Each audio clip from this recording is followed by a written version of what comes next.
Hello, hello, hello, hello, hello, hello. We are home. We are home. We are home. We are home. We are home.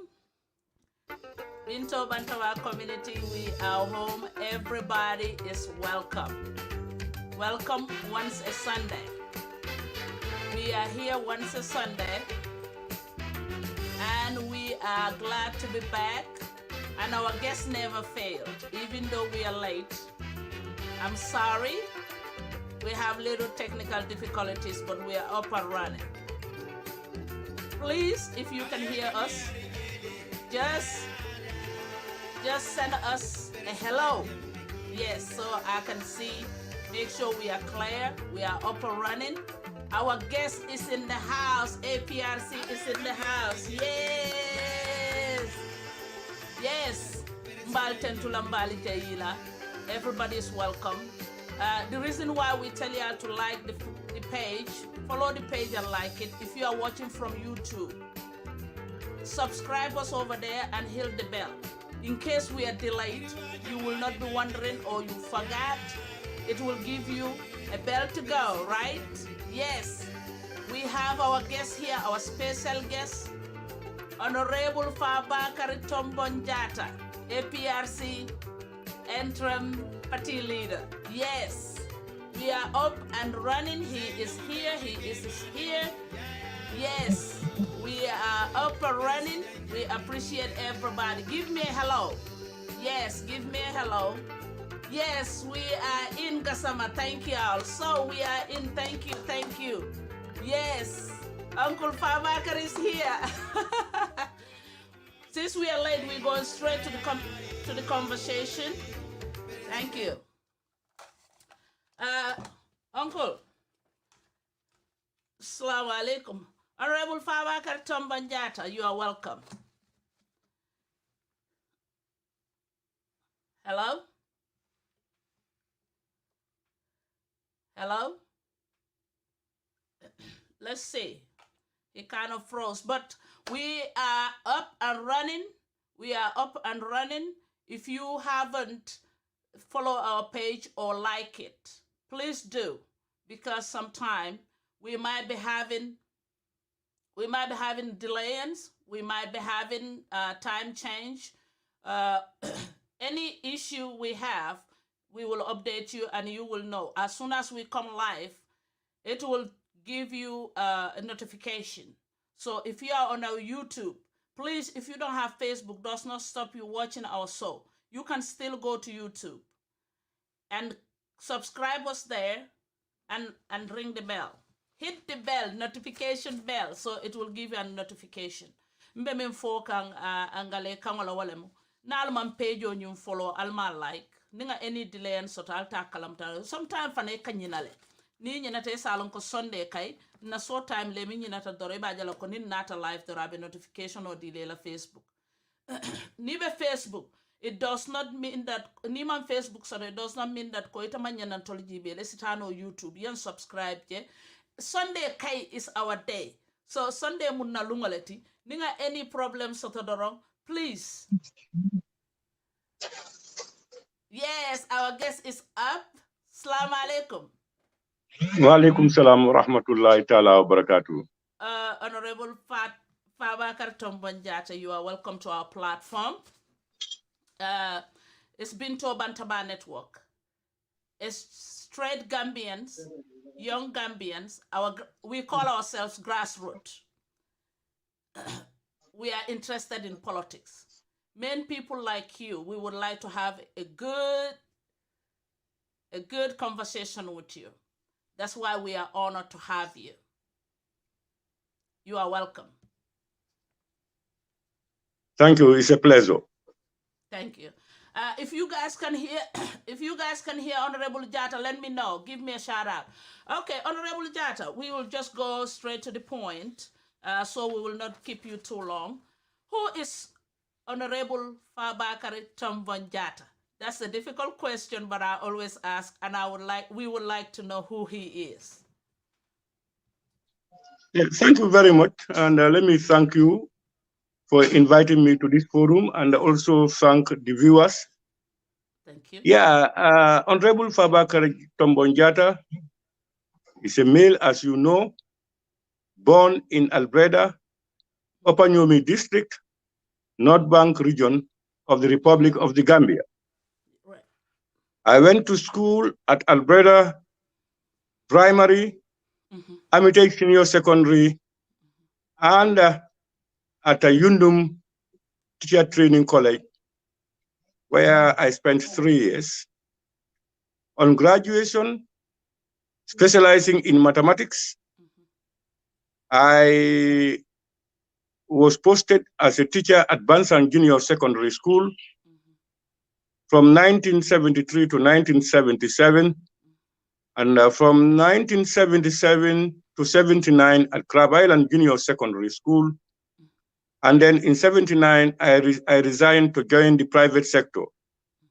I joined in Nigeria Airways in 1979 as an accounts clerk, did my trainings in Nigeria, and rose to the position of regional accountant.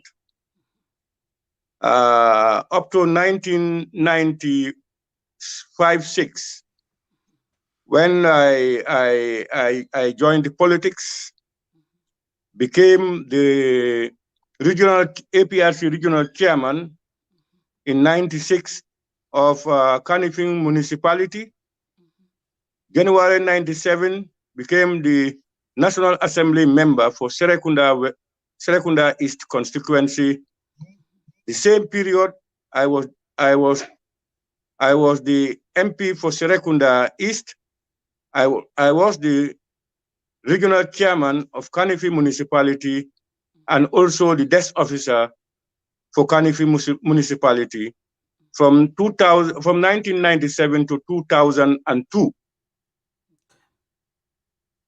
Then from 2002, following the second elections, our second term elections, I no longer became the regional chairman of KMC, but I retained the position of MP for Serekunda East and the desk officer for Serekunda for Kanifi municipality. In 2004, I represented the Gambia with some others to the first Pan-African Parliament Forum in Addis Ababa. And I became a member from 2004 until 2017. In 2007, I became the majority leader of the National Assembly of the Gambia from 2007 to 2017. In 2016, I also served as Gambia's representative at the ECOWAS Parliament up to 2017. Now, a lot in between. At the Pan-African Parliament, I was the chairman of the West African Caucus, meaning we have 5 regions in Africa. The West African region of 15 states, I was their chairman, and this is the most powerful regional body at the Pan-African Parliament. I also served as chairman of various committees at the Pan-African Parliament. From 2017, I became the interim leader of the Alliance for Patriotic Reorientation and Construction. I think this gives a fairly reasonable summary, a resume of who Fabakary Jatta is. Yes, thank you for your service. I want you to give us a brief history before, how was your assessment about the Gambia before pre-Jammeh regime, before Jammeh came into power? Yeah, thank you very much. Yeah, actually before 1994,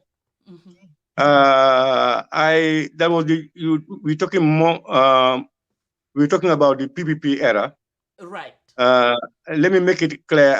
I had never been a member of the PPP. Okay. Neither have I ever supported it. I remember in 19 I used to be supporters of various political parties, one by Chayasin Seka, the other Doi. I was even a supporter of Doi, the NCP. But I remember in 1980, 86, 87, the PPP arrested some of us, myself, my wife, my cousin brother and his wife, who incidentally, the wife was incidentally my niece, and another uncle were arrested by the PPP regime simply because we were not supporting the PPP. Two, they said we did double registration, which was later found to be untrue. In fact, my wife had never then had a voter's card. Before you can do double registration, you got to have a voter's card. But somebody who had never registered, after a few days in court, we were remanded over the weekend because it was not an issue that could be remanded, but political influence. We were remanded on Friday. On Monday, we went back to court, and that was the end of the remand. Our lawyer was then Fafa Idris and Darin Darombai, whom I must thank from the bottom of my heart for his steadfast support of our cause. Our case was later thrown out of court. But all these things were as a result of one of my brothers, senior brothers, contested around the 1980, 81, 82 elections for the NCP. And some of us were his greatest support comes from us, especially his financial support. And this never went down well with the PPP regime. So that in history, I had never been a member. I had thought the PPP could have done better than what they had done. Yes, they have done some few things, but they could have done by far better. That was my belief, and that was my thought. Interestingly, my sisters, my parents, were all great supporters of the PPP. So this, in summary, was my political inclination at the time, because I was looking out for a party that will be sincere to the Gambian people, that will bring about meaningful socio-economic development for the Gambian people, and not to allow youths to be fooled always anytime elections are near. And I could not then imagine how a government of 30-something years could not have built one high school for Gambian students. We only then had 12 high schools throughout the length and breadth of the Gambia, none of which was built by the then PPP government. Armitage was the only senior secondary school owned by government, which was built in 1927. So you had a lot of things that could have been done that were not done. The only hospitals we inherited from the colonial period, Bansang and Royal Victoria Teaching Hospital, Royal Victoria Hospital then, were the only hospitals. So there were a lot of things happening. Primary education itself could not cover every region effectively, where every child will have access to education and be able to afford to go to school. You remember why the APRC or the military junta took over. One of the reasons were the fact that water being sold in Brikama, students carrying tables and chairs to the schools to be able to have somewhere to sit on. A lot of things went wrong. And those were the booming days of the Gambia. We had just came out from colonial rule. We had barely no loan. The world economy was buoyant. All the opportunities were there to capitalize on, to be able to impact on the lives of Gambians and to do the necessary infrastructural developments and build a strong foundation for our institutions. But most of these things were lacking. We saw then that the only few people who were given scholarships to go and train abroad were people who are well connected to our hierarchy, their kids, their nephews, their friends, and all these things. So it was a chain where those people will go and be educated, and they come back to take the reins from them. You know, we lived in that cloak because there were no the highest institution in the Gambia then was the Gambia College. So there were no possibility if you come from poor parents, and as intelligent as you might be, you will only be able to pursue your higher education. And of course, if you want to be a teacher or an agriculturist or a medical nurse, you go to the Gambia College or School of Nursing. So all these things could have happened, but because it was not affecting them, they paid lip service to Gambians. Their kids will always occupy the few places in high schools. And also, just on qualification, on graduation, they will be sent on scholarships to various universities in West Africa and the diaspora. So these were the challenges of the time. And for some of us, we could not definitely associate ourselves with that system of governance.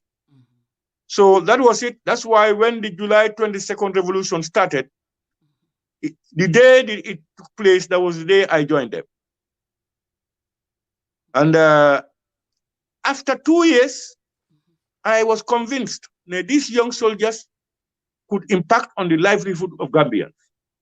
They are mostly from rural background, people who know poverty, and we assume then that they will do well because of their achievements within the 2 years, despite the sanctions, international sanctions on them. You can see in them the commitment, the resolve to do something for the betterment of Gambians. Right. That's why I joined them, and I have never regretted joining them. So and I hailed them. Okay, so I'm gonna ask you to walk us through their accomplishment when they came in. The APRC turned to APRC. What were some of their accomplishments you can tell us at this moment? That is during the transition, you mean? After the transition, there are 22 years. What can you tell us? After what did they accomplish? Yes. What did they do for Gambians? Binto, we may have to spend the whole night here. I will not finish enumerating. Yes. Give me some summary. Let's summarize it. Yeah, I will try to give you a summation of what had happened. You see, what was lacking then was Gambians we could not believe in ourselves that we can do it, you know, and that the military takeover and the APRC made Gambians to believe in themselves and to be proud of being Gambia. Two, it had empowered not only women but also youths. The 1970 Constitution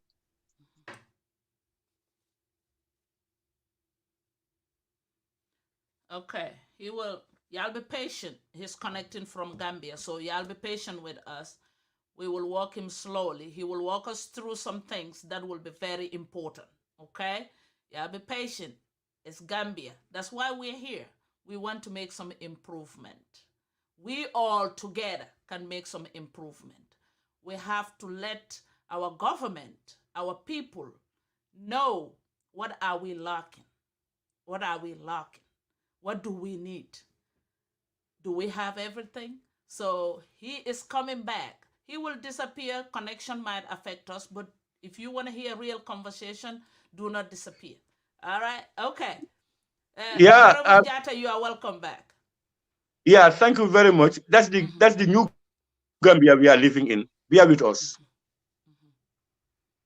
Because of these connections and yeah. So as I said, the 1970 Constitution never empowered women or the youths of this country. For instance, it was only the 1997 Constitution that empowered our women. One, prior to the 1997 Constitution, a Gambian woman married outside to a foreigner, if you have kids or children, those kids cannot be Gambians. But if a Gambian man marries a foreign woman, the child becomes a Gambian. Look at this discrimination. So in 1997, the 1997 Constitution ensured that both male and female, if they got married to any other person, if a woman gets married to a Senegalese, a Nigerian, a Tubab, the woman's child can still claim to be a Gambian. That empowerment came. Youths, remember the voting age then was 21. It was the 1997 Constitution that brought down the voting age from 21 to 18 to ensure full participation of the youth in deciding who governs them. The then government was afraid of the youthful exuberance, and they decided to leave it there. Now, aside of the Constitution, inbuilt in that Constitution were institutions that were relevant to ensure there are proper checks and balances for not only public servants, but also for all Gambians. If you remember, we introduced the Office of the Ombudsman. You know, public servants who feel administratively to be wrong and could not afford to go to court will only resort to the Office of the Ombudsman. We detached the executive from the National Assembly, where then the National Assembly members are the same people who are appointed as ministers. So National Assembly members compromise their allegiance to the people because they want to be cabinet ministers. They pay more allegiance to the executive, to the presidency. We had all those things in the Constitution.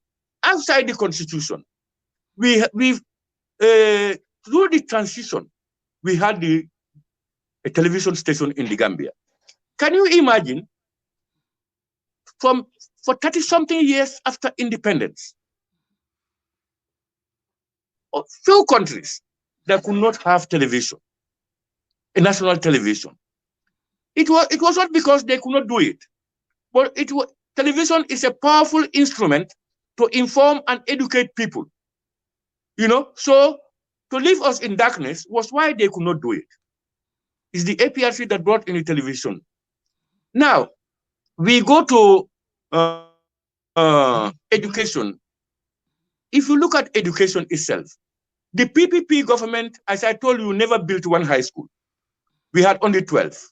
But by the time APRC went out of office, we built over 130 senior secondary schools in this country.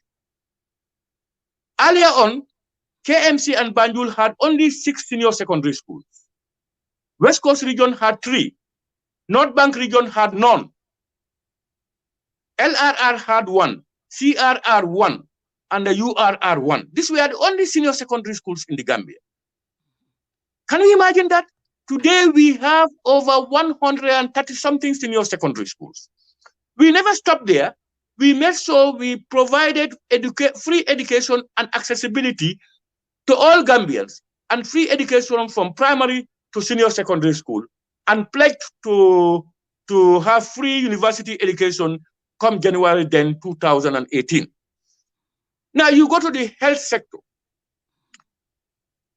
I told you the only hospitals we had were the Bansang and the Royal Victoria hospitals.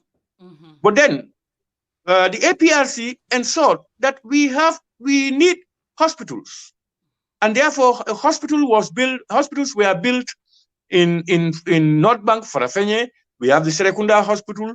We have the Buyam Hospital. We have the Jamme Foundation Hospital. So we try to build hospitals so that referrals can be done to those institutions from our health centers. Now, if you come to infrastructure, you cannot believe it. North Bank had never, in the history of the Gambia, had any macadamized road, that's tarred road. It is the APRC government that tarred the road from Bara to Karawan, from Karawan to Frafenye, from Frafenye to Lamenkoto, from Lamenkoto to Pasamas. Now, we tarred the old oyster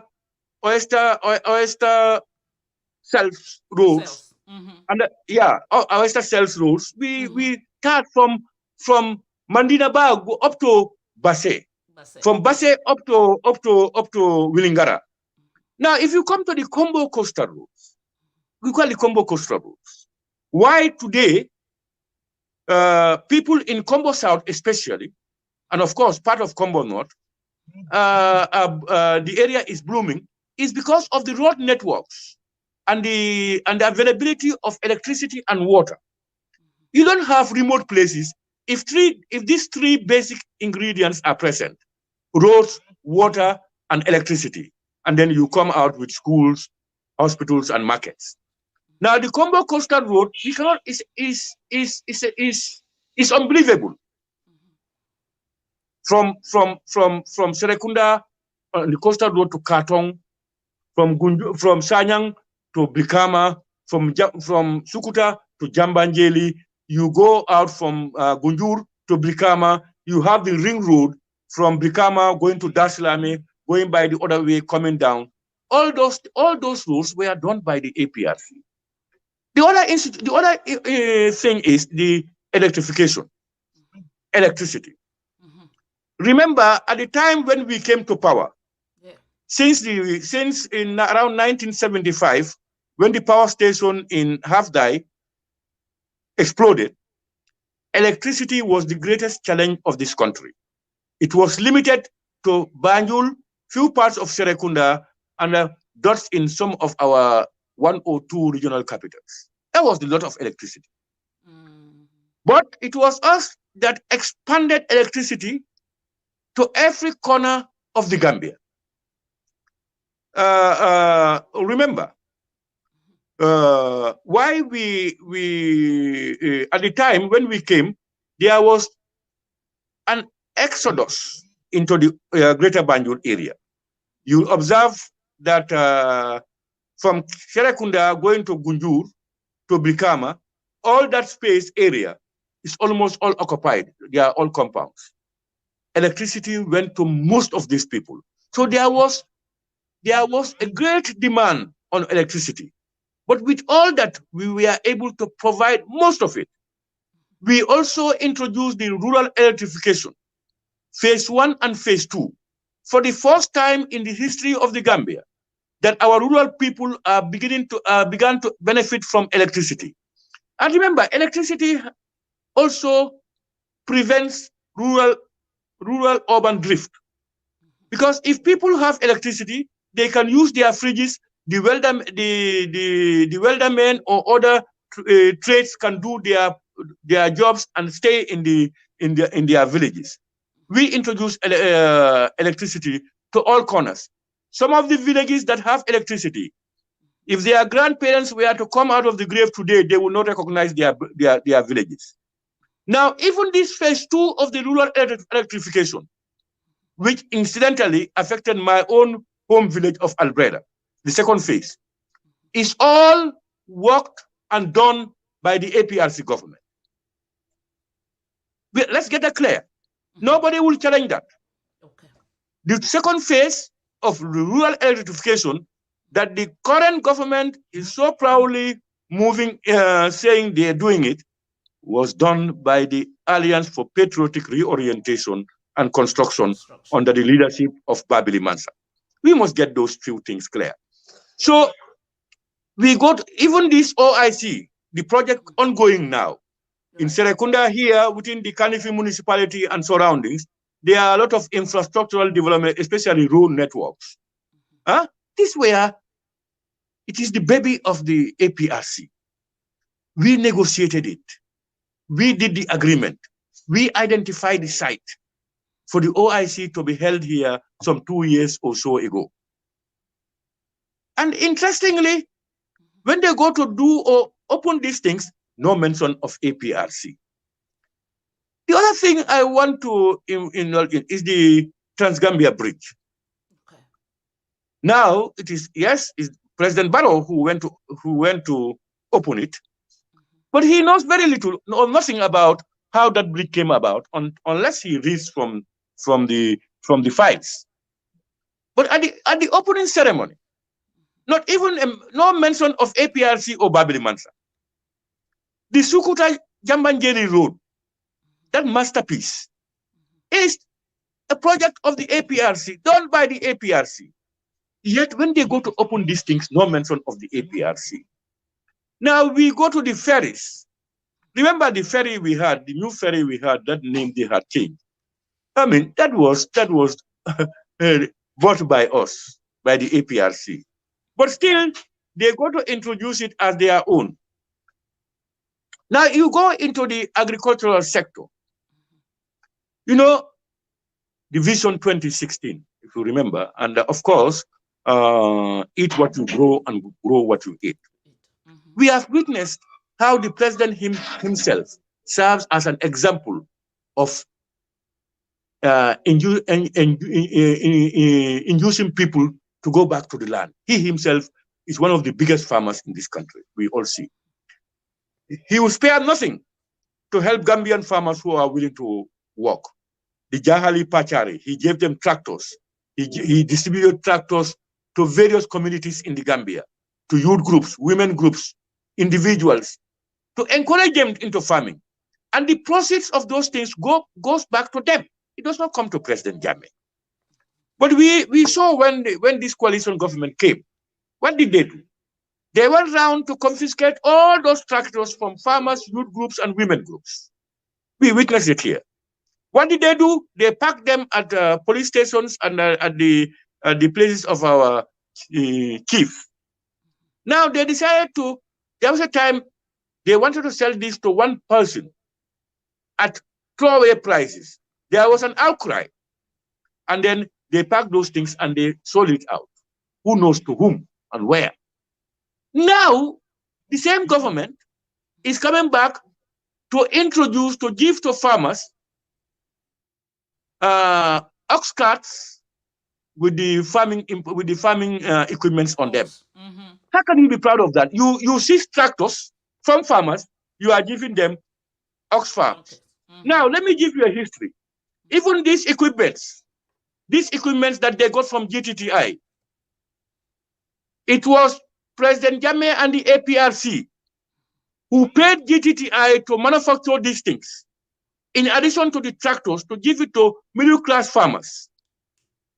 Almost half or three-quarters of the fund of the payments were done.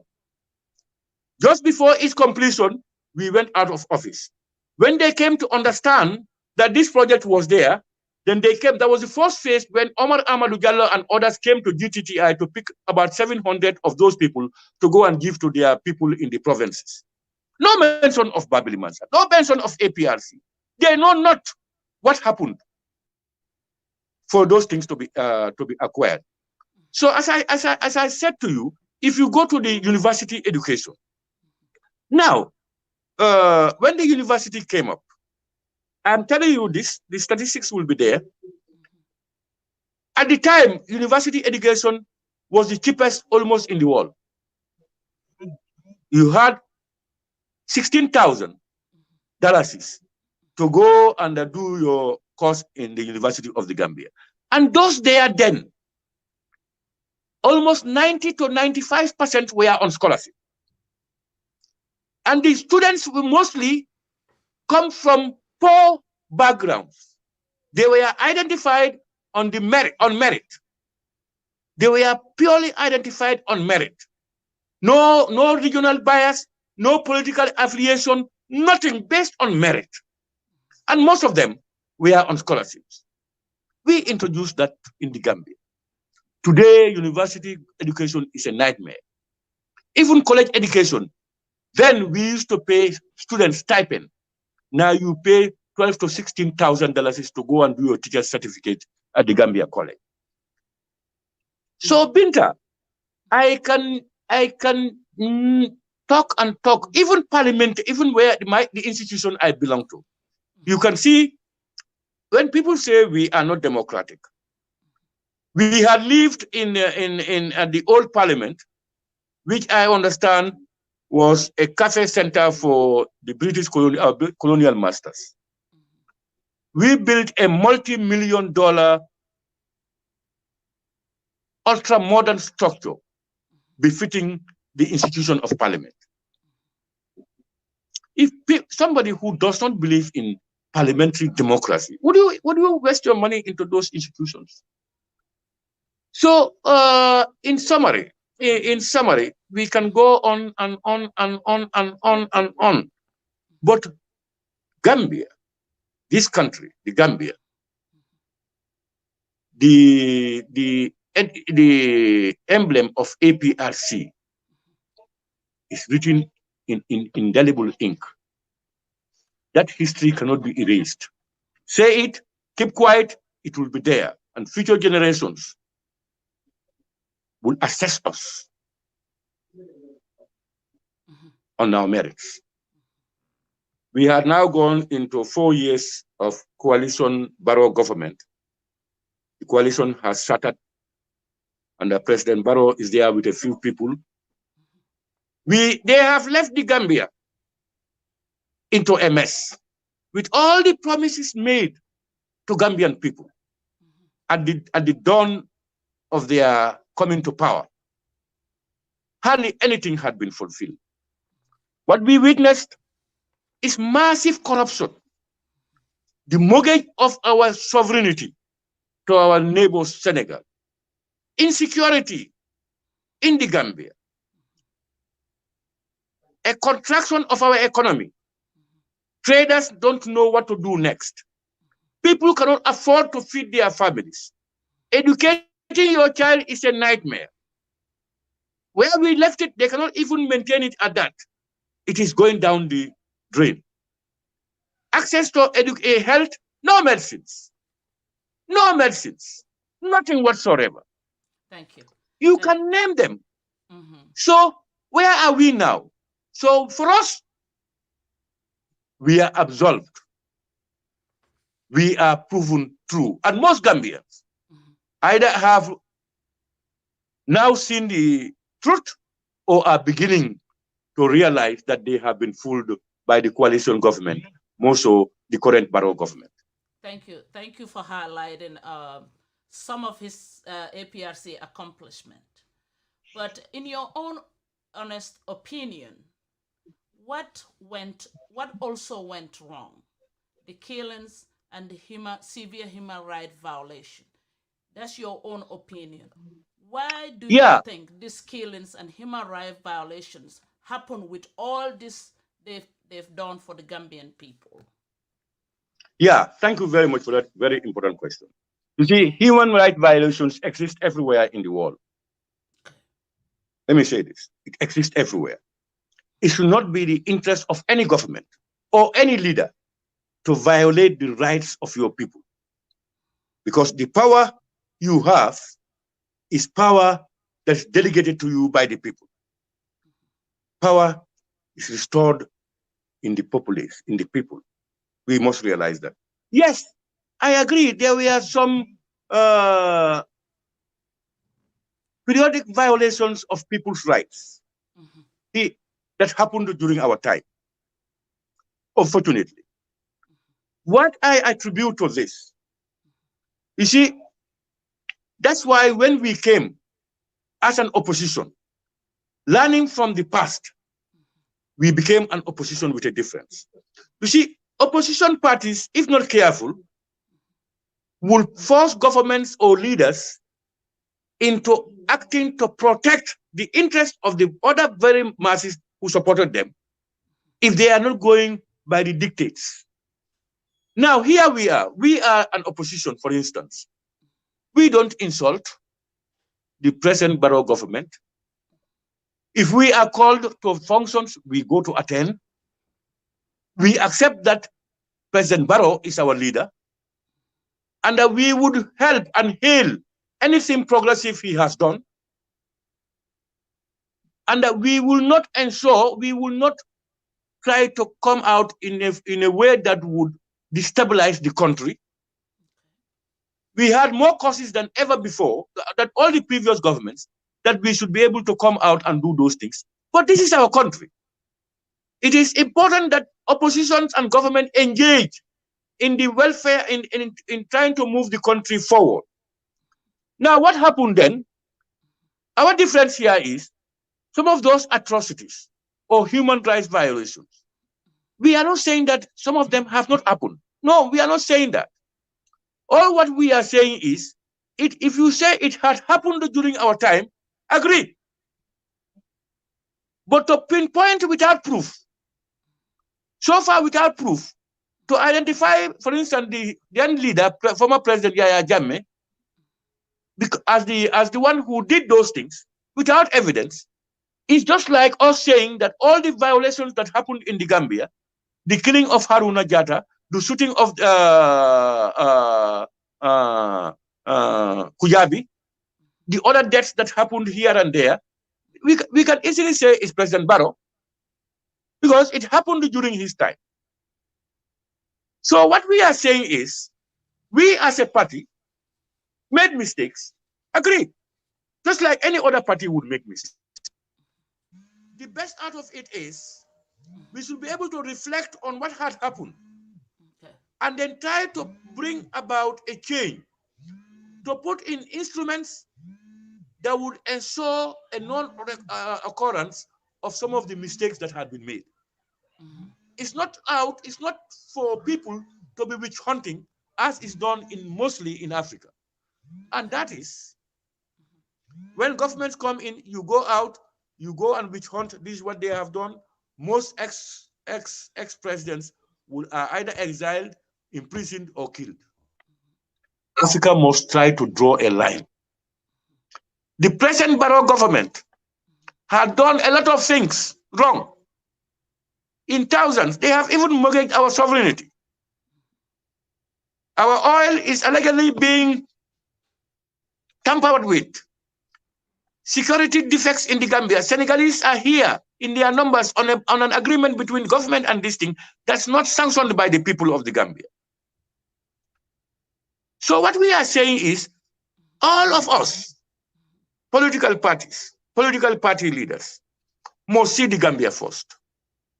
We must go beyond our emotions and our sentiments and try to ensure that there is peace, stability, and progress in this country. And the best way to do so is by ensuring we capture the minds of the talented, the most brilliant, the most effective, the most seasoned, the most experienced people, despite without political affiliation, to run the affairs of this country. So, from the Ghana Commission to the TRRC, there is no evidence that I have seen. In fact, people who have been found wanting are some of the very people who are sitting on that commission to serve, to decide on the fate of APRC and Babili Mansa. So this is what, and at TRRC, we have all heard them. Nobody I have heard so far would tell you from the military juntas themselves that President Jammeh ordered or authorized this action. Now remember, we have people with sentiments. There are usual misunderstandings between people, and people often go to settle discourse among themselves in their own way, and they will make allegations or make stories about it that will make people believe it. Okay. As you, not just Babili Mansa, you were a Thank majority leader. Not just Yahya Jammeh. As a majority leader, you are... I'm not hearing. Can you hear me? I'm not hearing. You cannot hear me? Okay, hold on. Okay, you guys... I am not hearing. He said he cannot hear me.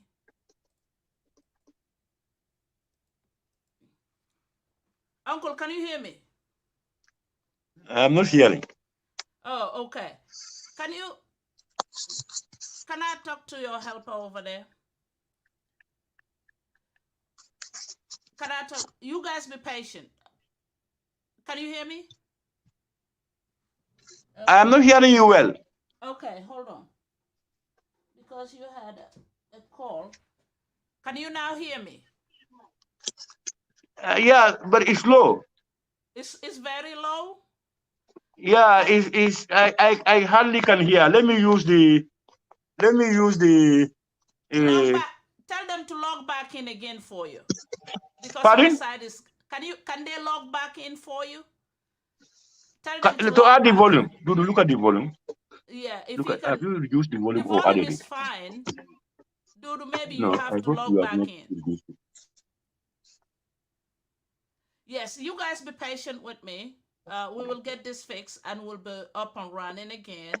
Have This you is put it very in? important. If you want to learn about politics, if you want to learn about politics, if you want to know details about Gambia, we have to bring the right people to talk to us. It's very important. We can hear you both. Yes, loud and clear. So their connection will keep. Can you hear me, Jatta? Yeah, I can hear you faintly now. Barely. Can you hear me very well? Yeah, I'm now using the earphone. The headphone. Okay. They say they can hear us both. I am so glad we have you here. Um, can you focus on the camera a little bit? You are on one side. The camera is on the side. Can you focus a little bit? Yeah. Oh, there we go. We How is have it? him. Yes. Okay. I'm here. You hear me well? Yeah, I'm using the earphone now. I'm hearing Okay. you. Thank you, sir. Okay.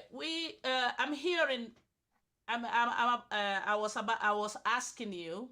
I was saying that not just Yaya Jammeh was responsible for so many things. As a party leader too, you were you were the majority leader in parliament.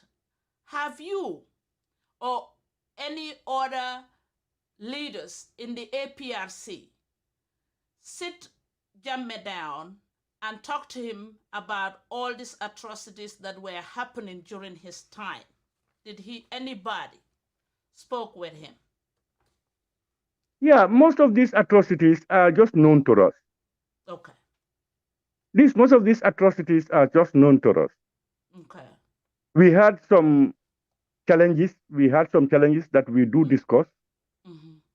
at various levels, Mm-hmm. at parliament, at political party institutional levels, at Mm-hmm. some senior government meeting levels. We do, but most of what is being said today Mm-hmm. it was unknown to most of us at the time. Okay. Okay. Okay. So, if you at least believe anybody, or even though you think there's no evidence, do you have Pardon? anything?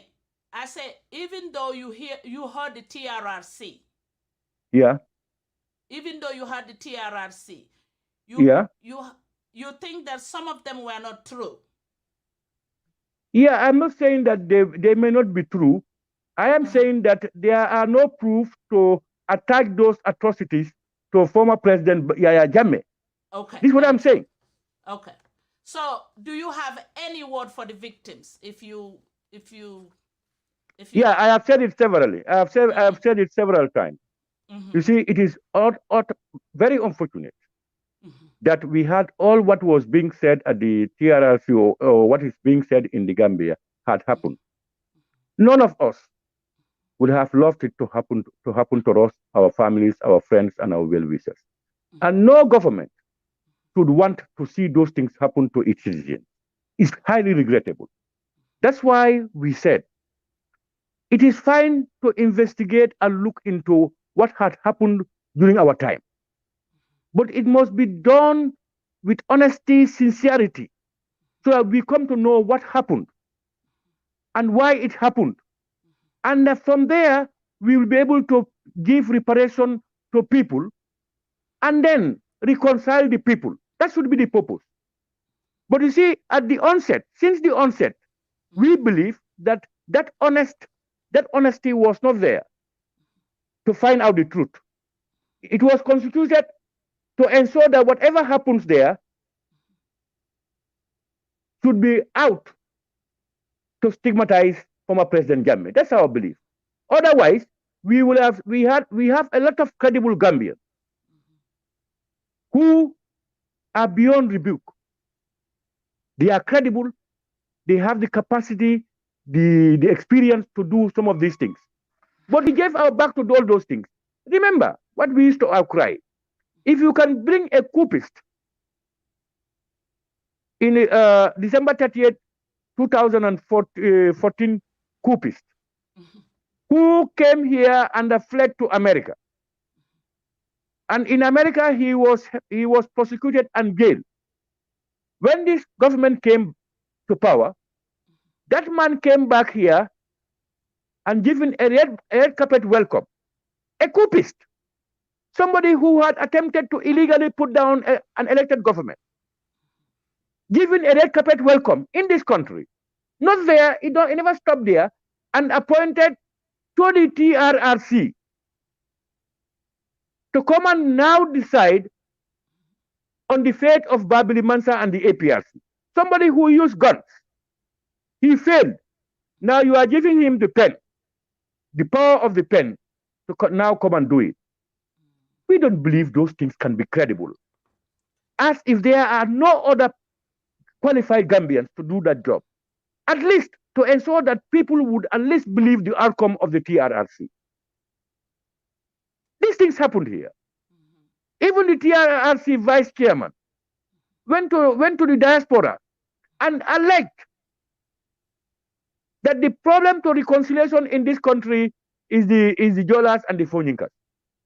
Can you have people who can come out, the responsible people who are to ensure that everything that is said and done is transparent, go out to be saying those things? We can witness people who are forced into doing things. We have witnessed the issue of Yankuba Ture, who is now going to court. Yankuba Ture, who is now going to court. We have seen what Batambedu had done here. All in the name of justice, they said. Illegal things, no outcry. We became lonely and isolated. Can you imagine that President Jammeh's properties, cows, bulls, etc., were sold here? And the only amount they can account for, is just about 700 out of over 8,000 heads of cattle. We have seen cabinet ministers with now herds of cattle. We have seen it here. We have asked government to tell the Gambian people they have the right to know who bought those properties, who bought those bulls, who bought them, how much were they sold. We have seen President Jammeh's vehicles with former cabinet ministers and other individuals. Who bought them? How much did they buy it? Well, where are the vehicles tendered? A lot of things are going wrong. We have not heard from the so-called human rights activists and journalists who were very active in condemning us during our time. It looks like there is a collaboration, a machinery that's grouped together to ensure that APRC is put down. That is not possible, and that will never happen. APRC cannot be forced down. We will not use violence, but we will use every available mechanism that is legal to ensure that we protect our interests. Okay. Before we continue with the discussion, let me talk to the viewers. Hey, community, we are so glad we have Honorable Fabakary Tombong Jatta, Interim, APRC Interim Party Leader. Yes, we are speaking from down question 1 to anywhere we can get to, and he will clarify most of them as much as he can. So if you are on our page right here, please follow, like it, please share this conversation. We cannot be keeping conversation, very important conversation, unsaid. Our people will not hear about it. If you're on YouTube, please subscribe us down there. and send us comment. I can see the comments. Okay. Honorable Jatta, before we continue, who is Yaya Jammeh? Yaya AJJ Jammeh? Personally, the man you knew. Yeah. Yaya Jammeh is a Gambian male born in Kanilai to James Junkun Jammeh and Ajaratu Asombi Bojang in 1965. He was schooled at various places in Buyam, Gambia High. He enrolled into the Gambia Gendarmerie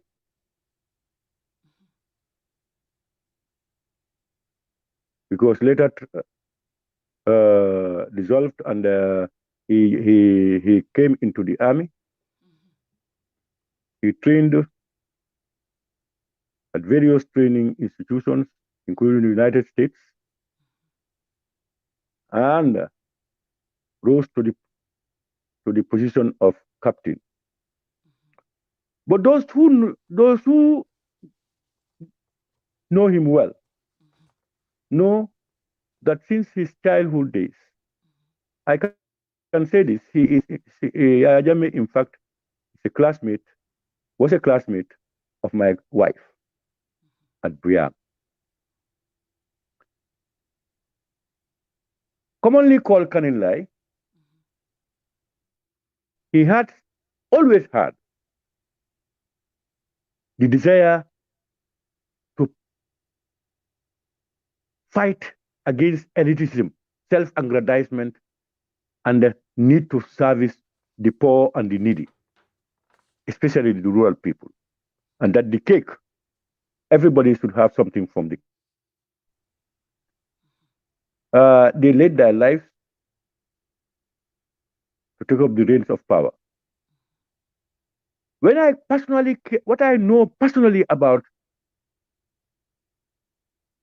former President Yahya Jammeh, one, he's somebody who loves Gambia and Gambians, that I don't believe somebody could surpass him. If he can transform the Gambia into heaven on earth for all Gambians, he will spearhead it and he will do it. He's a man of great vision and talent, and accepts nothing for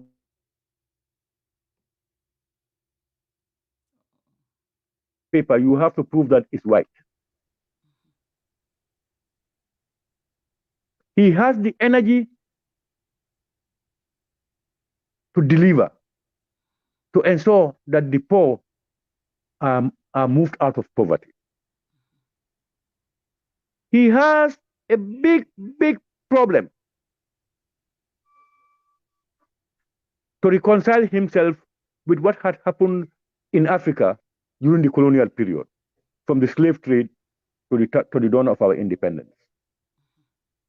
He is a believer that Africa's problems are as a result of the West, and they still continue to play the same roles indirectly to suppress Africa, which for him, no person can make him do. As small as we are, as weak as we are, but with our faith in Allah subhanahu wa ta'ala.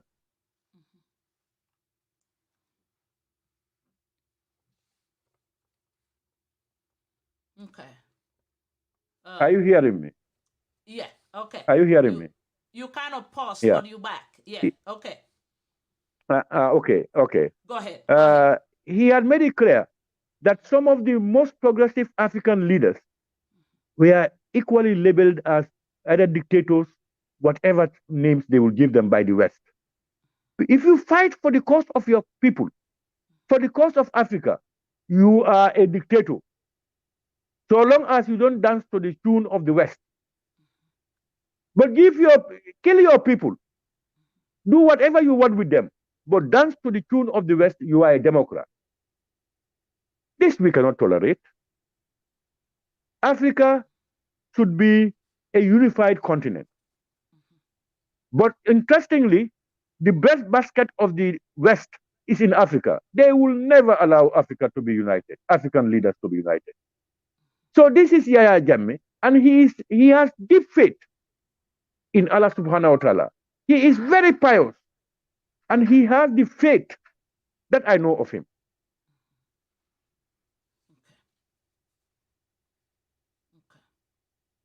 So this is, in summary, Yahya AJJ Jammeh.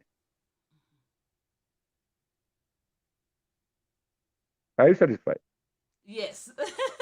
You kind of paused, so I was waiting. I don't want to. Thank you. Yes. Okay, so we heard some what you the man you knew as Yahya AJJ Jammeh. Since he left the country, APRC, are you facing any difficulties? Yes. To give you the correct perspective, since prior to the 96 elections, 2016 elections, up to the handing over time, the intent of most of the coalition partners was to put away Yahya Jammeh and the APRC in collaboration with their external partners.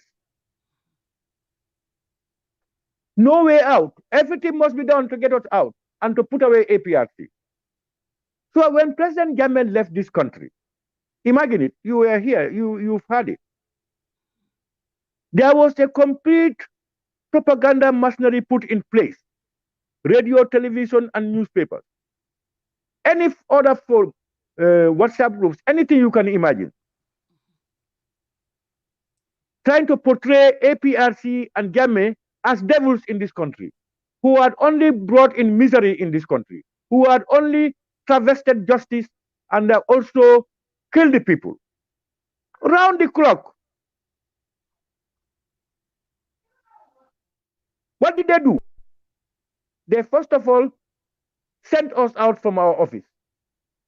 As we speak today, our air conditioners, our TV cameras, our tanks, and other equipments are still there. We cannot. They refuse to give. Unceremoniously bolted out. Our vehicles were confiscated. If the vehicles were taken to prove whether they are APRC or public funds, we want to believe that it should be parked somewhere for everybody to see. If it is determined, then what should be done should be done. But you cannot find all those vehicles anywhere in this country. They were sold out. Some were taken to Senegal. Some were repainted. Nowhere. Even government doesn't know where those vehicles are. Over 40-something vehicles. They took all. This government. And when they did it based on the Commission of Inquiry, look at the Commission's report. No mention of APRC vehicles. No mention. Look at the government white paper. No mention of APRC vehicles. Then it means it was taken by force, illegally. But no, there are no human rights activists here, journalists here, who are talking about those things after we have said it over and over and over. We dare not do that during our time to any opposition party. We will be in hell. So all those things happen. All those things happen here. You can imagine. Also, we as a political party, our bank accounts were all frozen. All frozen to date. As a political party, our people are molested. Yahya Jammeh comes from Fonyi. The Fonyinkas were molested. The soldiers, paras, economic, Senegalese soldiers, we are all packed in the Fonyi. To a level that people of Kanilai felt that their human rights were being violated And they went into a peaceful demonstration to show the world what is happening. They were met with live bullets. And the then Interior Minister said those were people coming from the Casamas, rebels, armed. But you know, in this era of IT, where you have this everybody with this video, mobile cameras and all these mobile videos, it became apparent that those statements were false. He himself had to come to accept that he was not saying the truth. Today, can you mention the Interior Minister's name? The then Interior Minister was Maifati, okay. Honorable Maifati, who said, you either obey the law or you'll be consumed by the law. Haruna was sent to death. No investigation. I last heard he was saying that that was not under his purview, and he never knew, he never saw the report or whatever. To date, nothing said about it, and nobody crying out. This young man died. No investigation, not even a courtesy call to the family, no, neither a compensation. Kujabi was shot in Kanilai at a checkpoint. He almost lost his life. An illegal curfew was imposed in Kanilai. I went to Kanilai. Youths would not stay in town. They were hunting for them like wildfire at the time. They will go into the bush. Full of the area must go to bed later 10 o'clock. If you are caught, it will be a problem.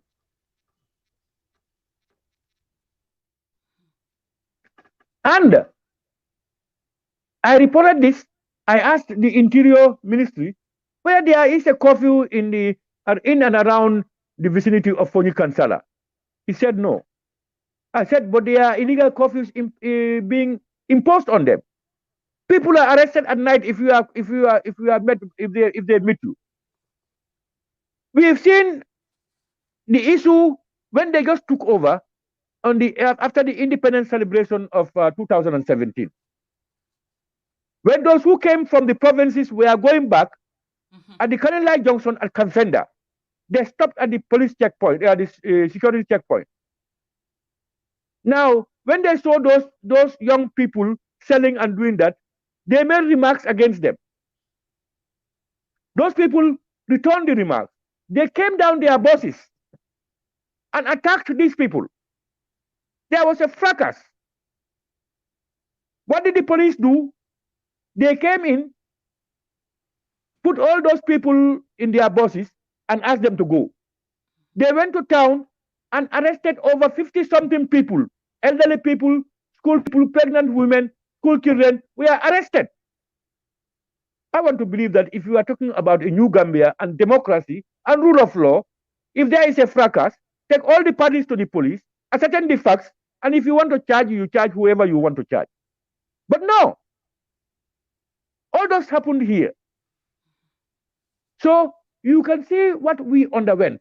And the unfortunate thing is, hardly do you hear any human rights institution or activist, nor any newspaper or journalist or media house talk about this or hammer on these things, as if we are non-citizens of this country.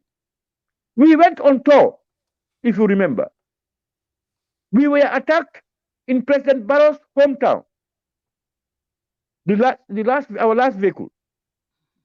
They wounded seriously some of our people, stoning them and then knocking them with sticks. When we were told we stopped, that village, it was a hamlet. We were over 50 to 70 vehicles packed with people, young people. It would have been a disaster. We knelt on our knees to plead to them not to go back. We only sent a few of our executive members to go and get those people, and then reported to the police station. And then they said we take them to Bansang. We drove to Bansang. No problem. We made no quarrel. with all that pain. Government said they were going to make an investigation. The same route en route we were coming in Busumbala, we were attacked. Our vehicles were knocked down, windscreens broken. APRC is coming on the road. If any party is going, you don't see any APRC person there. Why should they come to attack? We are in our cars going. What's their business on the highway? That also would have led to almost the disappearance of Busumbala on the map. Because all the people we are with, they come from various villages and towns. If you allow your people to create havoc with those people, there could be a lot of bloodshed, damage to property, fire outbreak, etc. But there again, we blocked the road and told our people, please don't go back. We called the police, notified them, and then told them what is happening there. In the circumstances, I must thank our APRC militants. They have shown us discipline. During the most difficult situation, when hardly would anybody listen to anybody. But thank God they did that. All these things happened. To date, no investigation. To date, no investigation. Myself, after the elections, area council election, in Talinding, we won the Talinding North constituency. UDP won the Talinding South constituency. We were in our compound. When they were jubilating, they came to the compound. They pelted at us, broke our vehicles on the highway, and even my sister's vehicle in the compound with stones. The police came. Finally, we decided. I told them, let's go to the police, tell them we want to move away from here, so that we will not endanger the lives of the people who are living in the compound, the young people and the elderly. So we will move to Yankuba Koli's mayor's place off the road. They gave us the green light. As we came out, they threw tear gas at me and Yankuba Koli and others. Honestly, all that happened. Okay. And interestingly and sadly, lawyer Usainu Dabo of the UDP, in an interview, said we provoked those issues. You are celebrating. What have your celebration got to do with my compound? I had the right to celebrate. I have won the other side. And I have been an MP of that constituency for 20 years. And throughout the 20 years, I always won the election. I had always won those elections. But who will tell you that my supporters went to anybody's doorstep to celebrate or even to tease us? When did Dabo make that comment? Was he in office then, or he was just? He was in office then. This was just after the area council elections of 2018. He was minister of was it vice president? Or he was either then minister of. I think he was either minister of foreign affairs or vice president. So he said that you provoked. Yeah, can you imagine that? Okay. He said that. He alleged that, making people believe that in my compound, sitting in my compound, how can I instigate people to come on? And remember, the same UDP in 2001, whilst they had their rally in Talinding Kunjang, came to my family compound and burnt it down. Burnt it down, everything down. I almost lost my family member, if not for the Good Samaritan. But have you ever heard of that being said? Have you ever heard Fabakary, Tombong even talking about it? Then we were in power. And the people who did it, we knew them, they were caught. Okay. I never influenced anybody, nor did I talk to anybody in government then to tell them, what happened to my compound? What are those people doing? I left justice to take its own course. If they decide to do anything, that's their business. I had problems with my old woman, my mother, who believed I was in government and indeed a powerful man. I could have done something. I would ask her, please, even if they jail them, that will not bring back what you have lost. Let's allow them do. If they feel this is what they should do, let them do it. And to date, nobody in the Gambia will tell you I have spoken to him about the issue. And that was the biggest attack and destruction ever in the history of the Second Republic. Okay. The elections are coming. Yeah, a lot of things happened to me personally. Since you experienced all that, the elections are coming 2021. What would you tell the government about security to avoid violence? You see, even when what would you tell them right now? You see, the bedrock to any meaningful socio-economic development is to ensure peace and stability. Okay. In the absence of that, forget development. Even when President Jammeh acknowledged Barrow winning the election prior to the change of results by the IEC, he told him that never compromise security. So it is important that government takes seriously the security of life and property of this country, and also external threats. It's important. It is only when people live in peace that people can begin to relax and think about how to improve on their life and livelihood. In the absence of security, in the absence of peace, forget all those things. Okay. So for me, I will ask government to ensure that they empower Gambia's various security forces and forget about these Okemic and Senegalese soldiers. They cannot have dual loyalty. When the worst come to the worst, they will not put their life for our country. Let's believe in Gambians. Every government must come and work with what you found. What you find, they are Gambian. If you are talking about loyalty, they should be loyal to the state. And they should be loyal to the leadership also, pending things are going right.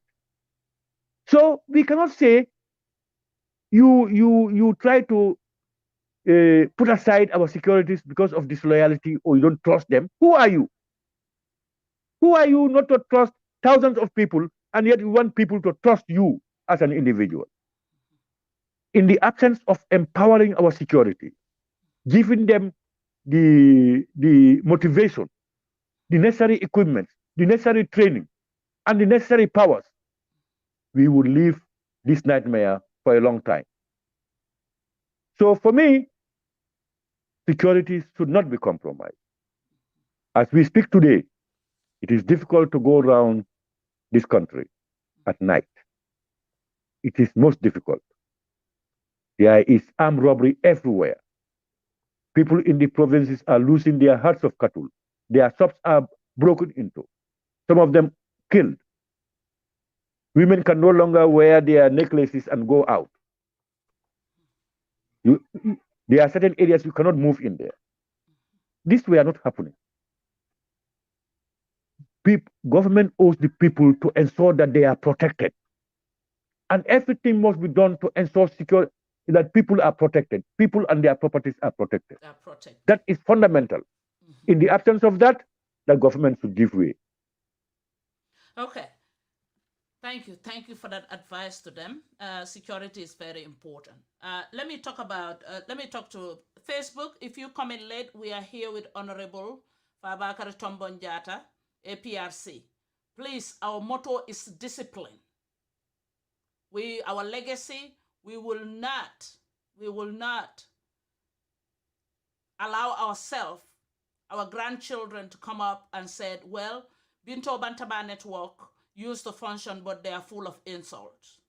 We're not going to accept that. Today, He is sitting here.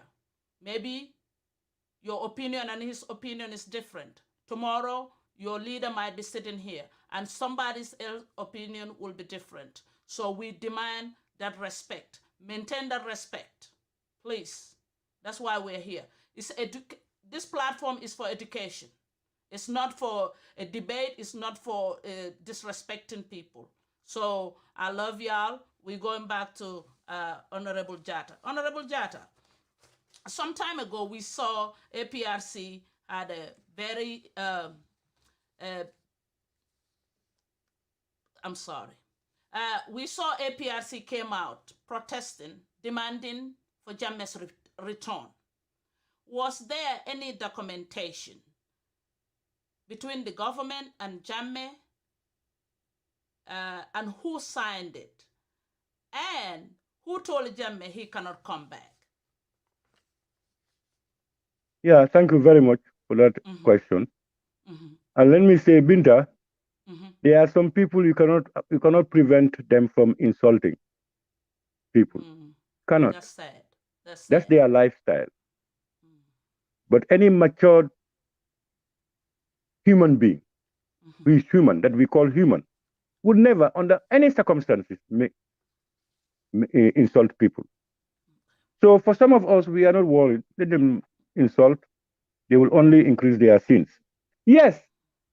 If you remember, during the impasse, various threats were used in this country. The incoming government was fragile at the time. They were only backing on external forces whom they had conspired with to ensure that this government comes to an end at all costs.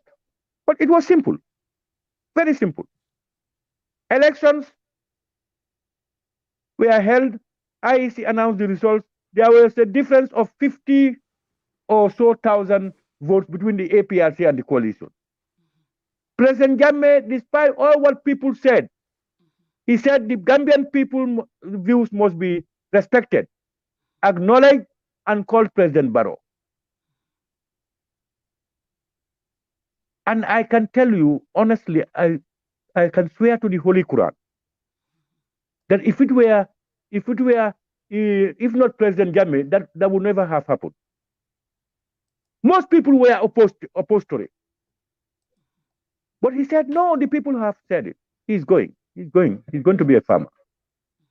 Then 4 or 5 days later, results came out by the IEC that reduced the difference from 50,000 votes to about less than 20,000 votes, 19,000 votes, claiming that there were some irregularities that happened in URR.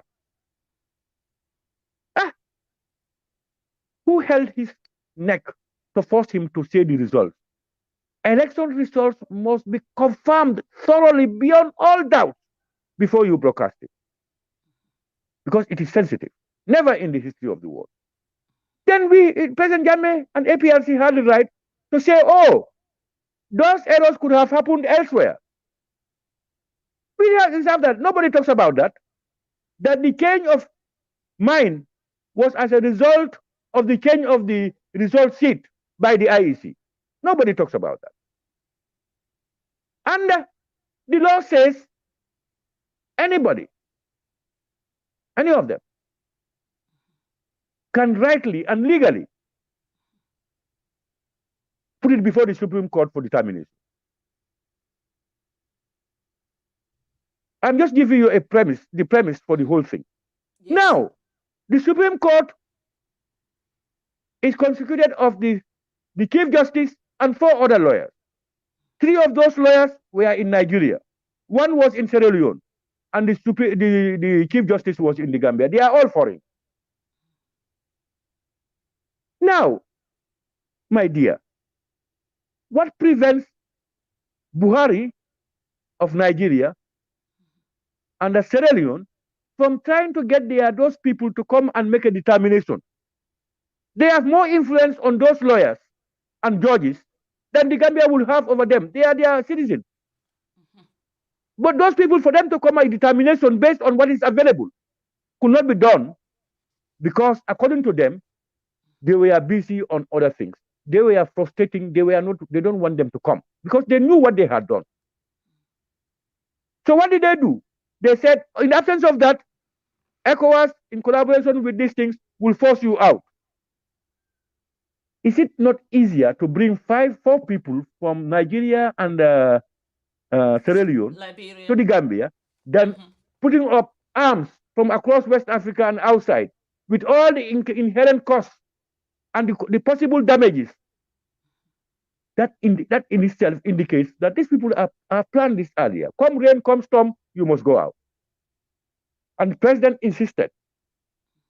Then there were this mediation.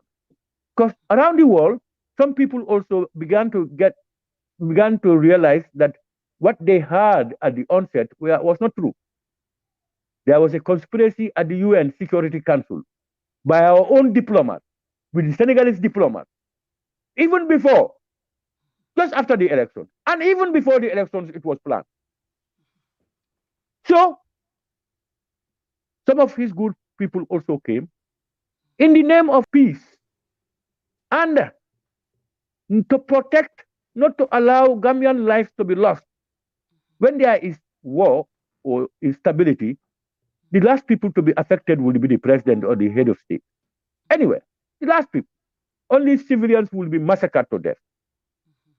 He decided the ECOWAS, the AU, and the United Nations agreed with the president on terms that they have agreed in a communique and read over the tears and is in the UN website on the conditions of his departure. Remember, he left with a red carpet farewell as head of state. Now, after his departure, because I said it was a conspiracy, unknown then, they can never be trusted, that everybody gave their back. Personally, we have written to these institutions. I have had personal discussions with Ibn Chambers at the UN here about the communique. Government is saying that they did not sign, they did not agree. They will say that today because ECOWAS then, AU and the UN was their backbone. And those people were acting on their behalf. They had nothing, no power. Only they were illegally in governance. They have stolen the election. Those people negotiated. We all witness this here.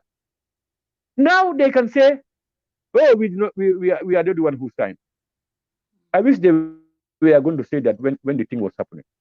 Then the Gambia would have been a different place. So this is what happened. But what we came to realize is more the insincerity of most of these signatories, especially those directly involved, who were not communicating honestly and sincerely to their respective institutions. Can This you is what mention a happened. name? Can you mention Ibn Chambers. I know that Ibn Chambers for the UN is one. He was the one who was basically overseeing the whole thing. Oh, okay. UN, yeah. Okay. He's the UN representative for West Africa, I don't know. Right, okay. So all these things happened. And they were being manipulated from within Senegal, operational base. These are no secrets now. So what we are saying is there was an organized orchestration to push the APRC out, even if the people want the APRC. That was all.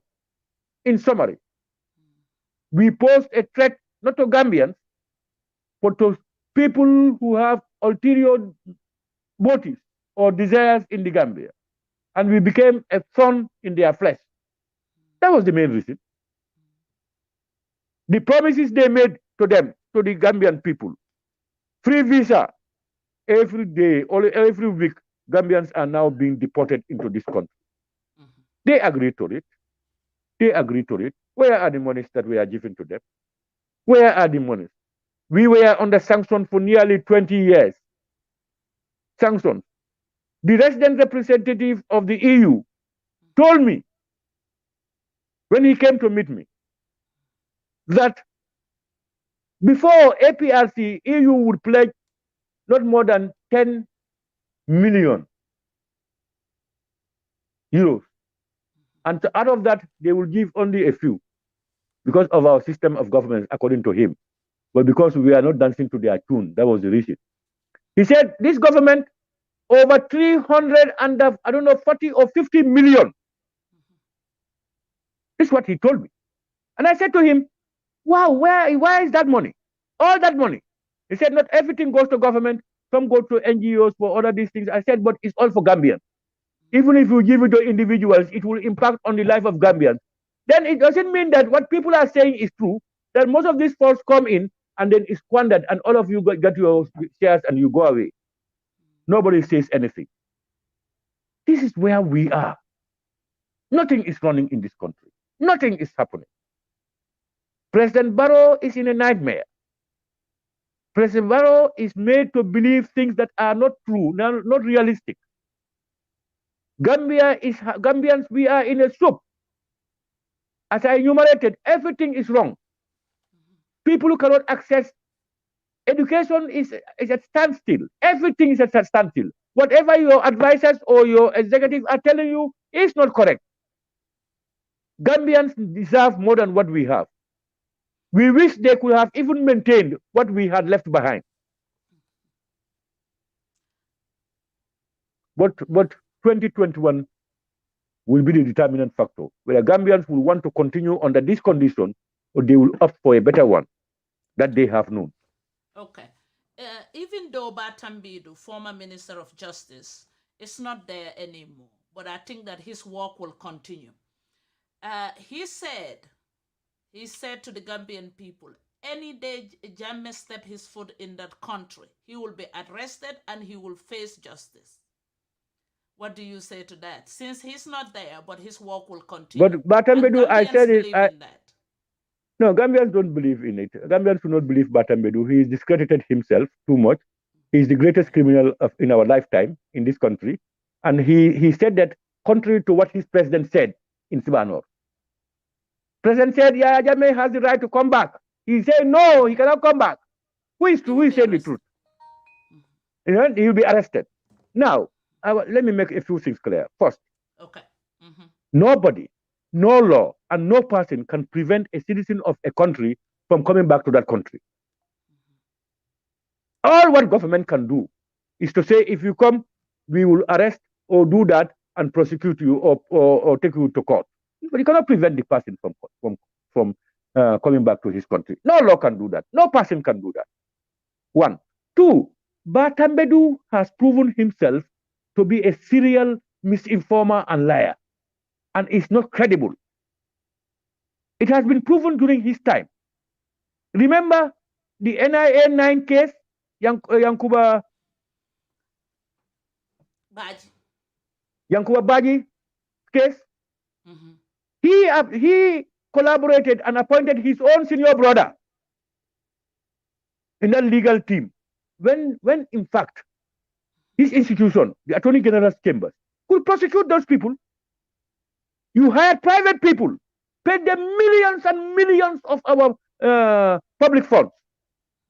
When we have qualified lawyers in that institution who are paid monthly for the services they render to the state, you put them aside and he brought in his brother and some other people to do a private prosecution just to get money.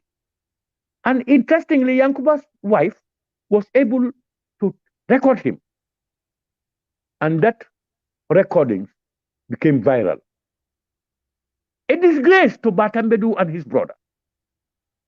They have shown to be criminals. What did he do? The man resigned. No talk about it. Batambedu continued. The passport scandal. Batambedu gave passports to his mother, wife, and sisters in the name that his wife cannot work and he needs assistance with all those people to go. And when he was squeezed, he said, "Oh no, I did not approve. I applied as people apply, and the president approved it," shifting the ball into President Barrow's court. Batambedu knows more about acquisition of passports than President Barrow. He is a lawyer by profession. He had been in the system. He knows. President Barrow was then only a businessman who knows nothing, almost nothing about government. He did that. Batambedu is the person who, on receipt of the report of the Commission of Inquiry, the Ghana Commission, when they were presenting their report, he held the report and said, "It is now beyond all doubt that President Jammeh and his cohorts have stolen billions of Gambian public fund money." A commission's report that has not been ascertained by government, that government has never came out with a white paper. Batambedu made those illegal statements, untrue statements that does not befit his office. He made it here. People heard it on radio and television. Batambedu is the same person who, when Yankuba Ture went to the APRC, he said he will not testify for the period of the transition because he is supported by the 1997 Constitution. The SFL said he will forward the case to the Attorney General for contempt of the commission. And the Attorney General responded, he will teach him a lesson. Rather than charge him for contempt, he charged him for murder. And to date, that young man is going to court and in jail at the Mile 2 prison. Is that democracy? When people who have vowed and said themselves that they have killed the people are roaming the streets, some are left to go back home. That is Batambedu. Batambedu is the same Batambedu who said the properties of former President Jammeh were sold to a tune of $1 billion. We have a commission, what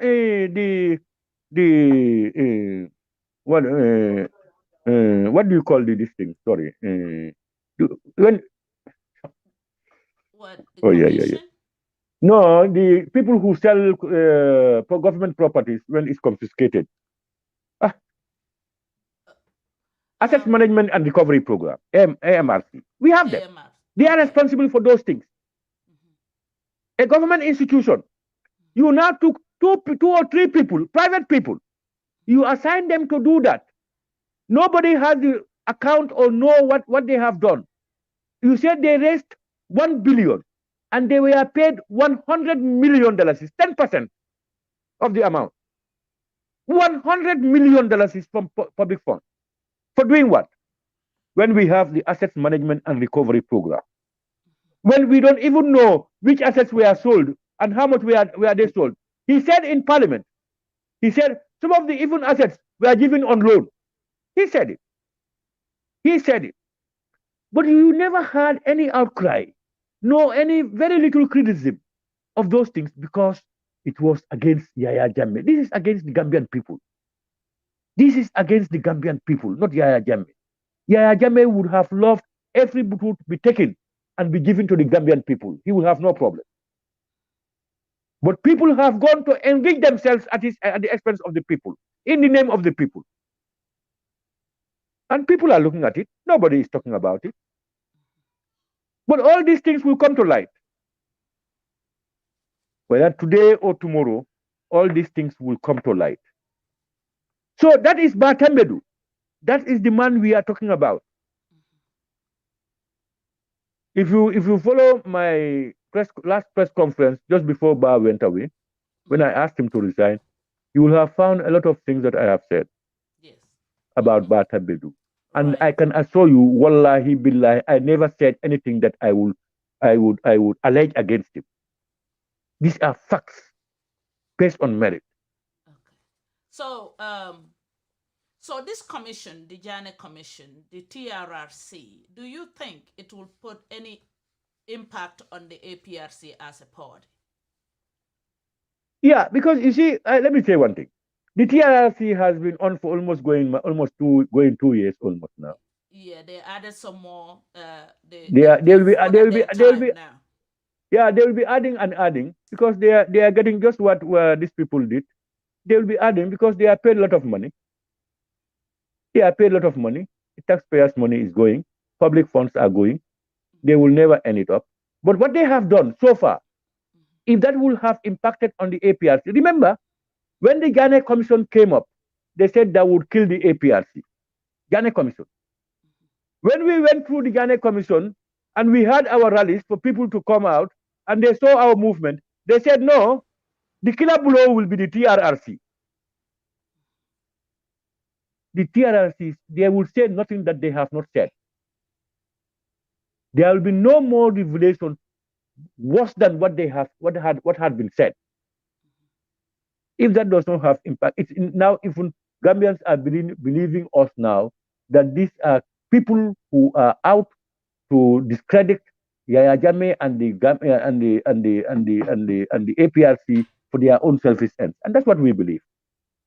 I have said all the time that both the Ghana Commission and the TRRC are most welcome, pending that credible, qualified, independent people go to do it.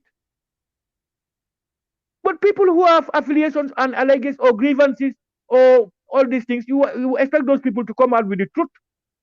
Even if it is the truth, honest people will not believe it. I come for your life, I cannot get it. Now I become the magistrate to determine the crime you commit, whether I should sentence you. You are sure that you are going to the grave. So this is what is happening. Let me make it abundantly clear. We are not against any form of investigation for the good of the Gambia. But it must be honest, independent, with credible people. Not people who are stained already. That's what we are saying. Okay. So the election is 2021 and Jammeh is not back yet. APRC, is Jammeh coming back? Or are we going to have, are you guys going to present us a new flag bearer? Or you going to be the flag bearer? 3 in 1. Yeah, you see, I told you, and I think President Jammeh himself said it, nobody can deny President Jammeh from coming. Anytime he feels that it is his time now to come to the Gambia, he will come. Come rain, come storm. Don't. We have no fears about that. He will definitely come. Jammeh will come back to this country. Whether he's pardoned or so-called pardoned or he was this thing or that, he has a right as a citizen of this country to come back to this country. 1. 2, as regards flag bearer or who is going to take. You see, APRC, we are a structured party. We are structured. To determine who is going to be the flag bearer of the APRC will be done by the APRC people through their legal document and through Congress. Okay. That will be done. If the time comes, APRC will definitely go into Congress to determine who the flag bearer should be, look at all what is possible, and see who had the potentials and the interests of the Gambia at heart, and they will determine to say it's either Mrs. A or Mr. B. Okay. And we will all want to rally behind that person to go to go to the poll. When is the Congress coming? When is the Congress? Congress. APRC no, Congress. there is a law that all parties must have Congress every 2 years. Okay. That's a law in place. So IEC has even written to political parties reminding us that there should be Congress on or before the 31st of March. Is it 24th or 31st? Of March. Okay. Reminding all of us. So there are people doing it in November. There are other parties doing it in November, in December. People may do it, but you cannot do it later after that date. Okay. So an APRC will not be an exception. We are going into Congress, and when we finalize, we are on the logistics and all these things on the planning stage. When we finalize, we will be able to say which date we are going into Congress, whether it's going to be December, January, or February, but it cannot be above March this thing. Okay. Since you were in members of parliament for a long time, thank you for your service. When the coalition came into power, they say reform. They have plans that they lay out and say they have to get all that done within the 3 years. So one of them was the new constitutional draft. The new constitutional draft. It failed. APRC did not support it. Members of parliament, I think they did not vote. They did not vote. Were you maintaining Jammeh's legacy on the 1997 constitution, or you just don't want the constitutional draft? What happened? Yeah, APRC voted against it. And it was not more about legacy. It's more about effectiveness and its relevance to impact on the lives of the Gambia in trying to create a legal framework that will be beneficial to the Gambian people. Now, I have given a long press conference and itemized some of the reasons why this constitution is not, in fact, it has nothing to give to Gambians besides to empower a few that don't want to present themselves to the public, but wants to get power through some sections of the constitution. There are a lot of faults on that constitution. I have itemized them, and I have not finished itemizing them. I just gave some of the things that I had in mind. Key amongst which is I want to say here that even this what we call second round, if it is not well legally written up, can create constitutional crisis in the Gambia when the time arrives. You mean the election? Yeah, we want to move away from the first to reach the post to at least you must have 50 plus 1 of the votes before you can become president of the Republic of the Gambia. Meaning more than half of the Gambian people must vote for you to accept you before you can be president. You cannot be president even if you win all political parties. You have 36% of the people. That's 36 out of 100. But because you have won all the others, you become the president. That's what they want to remove, to ensure that anybody who becomes president, at least half of the population must say yes to you. We have no qualms with that. But how do you put it into legal terms? Is what our problem is. Under the draft constitution, I have enumerated it. If we go by it, there may come a time when somebody who had won with, for instance, 36% and denied because he did not get 50 plus 1, somebody with 35% will become president.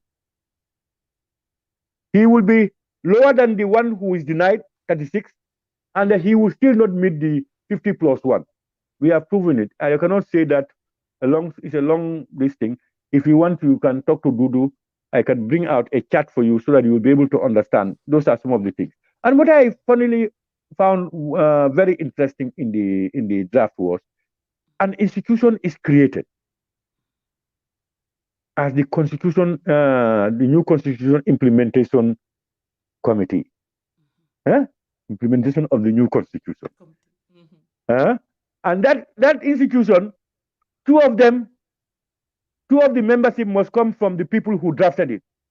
In our constitution, the creating position for themselves in our constitution. You drafted it, and therefore you should be the implementer. And what powers can they have more than parliament? What powers can they have more than the courts in the implementation of the constitution? A draft constitution is out. You said for the implementation, you are creating a committee that would last for, I don't know, for 4 or 5 years for its implementation. Why you, and why should that be in our constitution? And what about the parliament, the people's power, the president, and the judiciary, giving themselves unnecessary power, creating institutions, and what people say is not correct. You see, even parliament, people say they empowered parliament. No, parliament was even denied of some of their fundamental rights. And the executive is thrown out as a dustbin. Now remember, people in the Gambia, people vote for the president. He is the people's choice. None of the people speaking have ever presented. Everybody has a right to present yourself to be a candidate for presidency. If you want power, go and present yourself to the people. It's the people who determine it, not your pen or your intelligence or your university you attended. So these are the ironies you find in this draft constitution. A lot of them. But as I said, if you want a special edition of this, I will come out to explain at least 1 hour or even 2 on why we feel this constitution is not it. We will be happy and to thank have God, you again. even Yes. I understand they are planning to bring it back, but they will find us on the ground. And then the other thing, let me add this. The 1997 constitution is crafted in a way that you cannot abrogate it completely to bring in a new constitution. You understand that? You cannot do that. Okay. What it does, what you can do is, you can amend whatever is inside. But you cannot put it aside and bring it. There are no clauses to give you that right. Oh. They knew this. Knew about that. But they should know. I will not say they knew, but they should know that. Okay. They should know that. Okay. So it is in itself illegal and unconstitutional to try to bring another constitution different from the 1997 constitution. All what the 1997 constitution allows is whatever is there, amend it, change it, delete it, put it back, remove, add, whatever. So there are a lot of challenges. Okay, but on the 1997 constitution, we have query. Gambians have complained about Jammeh and the junta.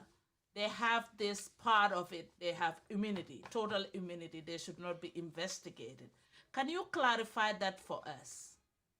Yeah, thank you very much. You see, in fact, I don't think Gambians would say that, because that draft constitution went to a referendum, and Gambians accepted it, and it was this indemnity clause was part of it. They approved of it. One, but why is it? You see, what happens anywhere you have a military takeover, anywhere, when the military comes in, the first thing they do is they suspend the constitution. The constitution that is there is put aside. So, how do they rule? They rule by decrees. Now, they will allow some portions of the constitution to go on through their decrees, but that constitution is set aside. They go and do A, go and do B. Do A is a military, and the decrees move. That's why you see the 2 years there was fast development, because no too long debate. When they agree to do this, they just go to do it. So at the end of a junta, at the end of a military government, anywhere in the world, first of all what they have done it contrary to the constitution, because the constitution was not there. however good it might be.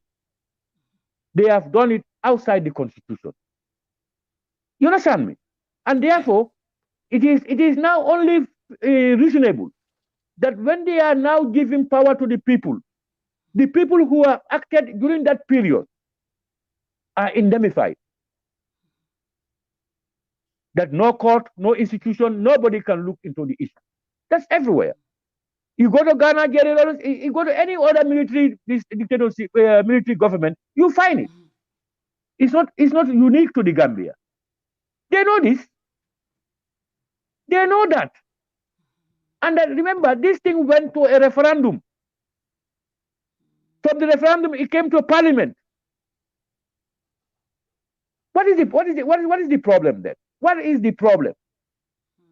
You want to attribute it to Yaya Jammeh. You want to attribute it to APRC and the people of the Gambia. Okay. So I want to make that very clear. Okay. Thank you. We appreciate you. We really appreciate you. We're having a good class. Hey, everybody, shout out to APRC. We are with their leader here, Honorable Fabakary Tombong Jatta. Respect. That's our motto. And we appreciate everybody. If you come in late, please, wherever you are watching us from, give us your comment with respect. If you're on YouTube, give us a comment, and we appreciate y'all. Please share. We have a little bit more, 2 more questions or 3, we can let him go. He's been here for a minute. All right? No open line. We're not opening no line. Jatta, thank you. We appreciate you. Jatta, right now we have Minister of Finance, Mamburinjai, tabled 2021 budget. And it's huge amount of money. Gambians say it's huge amount of money. 22 billion. Since you've been in parliament, you have seen so many budgets almost every year. Can you tell us something about this one? What do you really think about this one compared to the rest that you have been part of? Yeah, thank you very much. This is where relevance comes in, especially of parliament. Because in trying to look at budget estimates for the year coming, for the benefit of Gambians whom you represent, there should be no politics. No politics whatsoever. Now, when I had the budget, and I looked at the economic situation of the Gambia. Okay. When I was in parliament, we tried to fight against domestic borrowing. Government funds projects by taking loans from the banks, especially the central bank that will flow treasury bills and all these things, get money to fund projects. Domestic borrowing is the greatest handicap to economic revival. Domestic borrowing. It should be brought to zero, to the barest minimum. But the greatest irony I found in this budget, domestic borrowing is almost equal to our external borrowing. We are in serious problem. This I believe maybe government wants to embark on projects that they don't have funds with, and they will resort to borrowing domestically, so that they'll be able to fund those things. It's a political year. The 2021 is year of politics, so they will not mind more of the economy, more of it, or the impact on the economy. Yeah? Now, the other aspect is the loan component. People said all the infrastructural development, all the development I enumerated, it's not money that dropped from the sky. It's either money generated or loans taken. throughout the period of the APRC over these 20 odd years, our loan this thing was about 40 something billion dollars.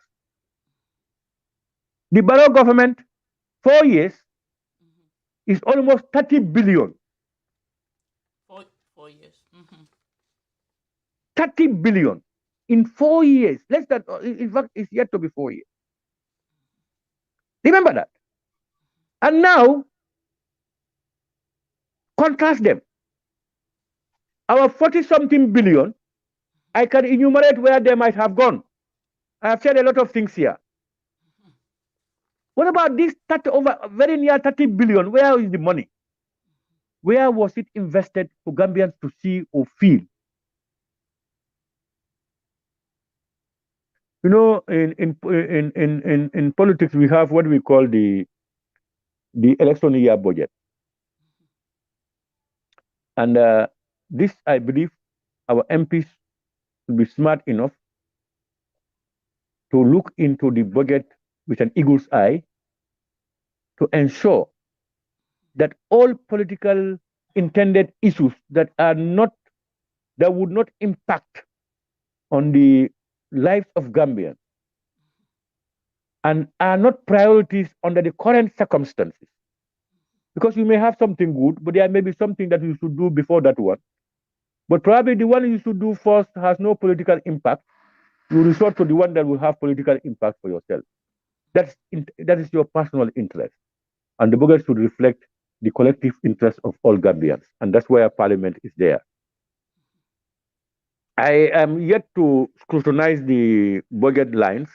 Yes. You know, but I know I will come out with on a press conference on the purposely for the budget, and we will express our opinion. Yeah, let me cut you off on this.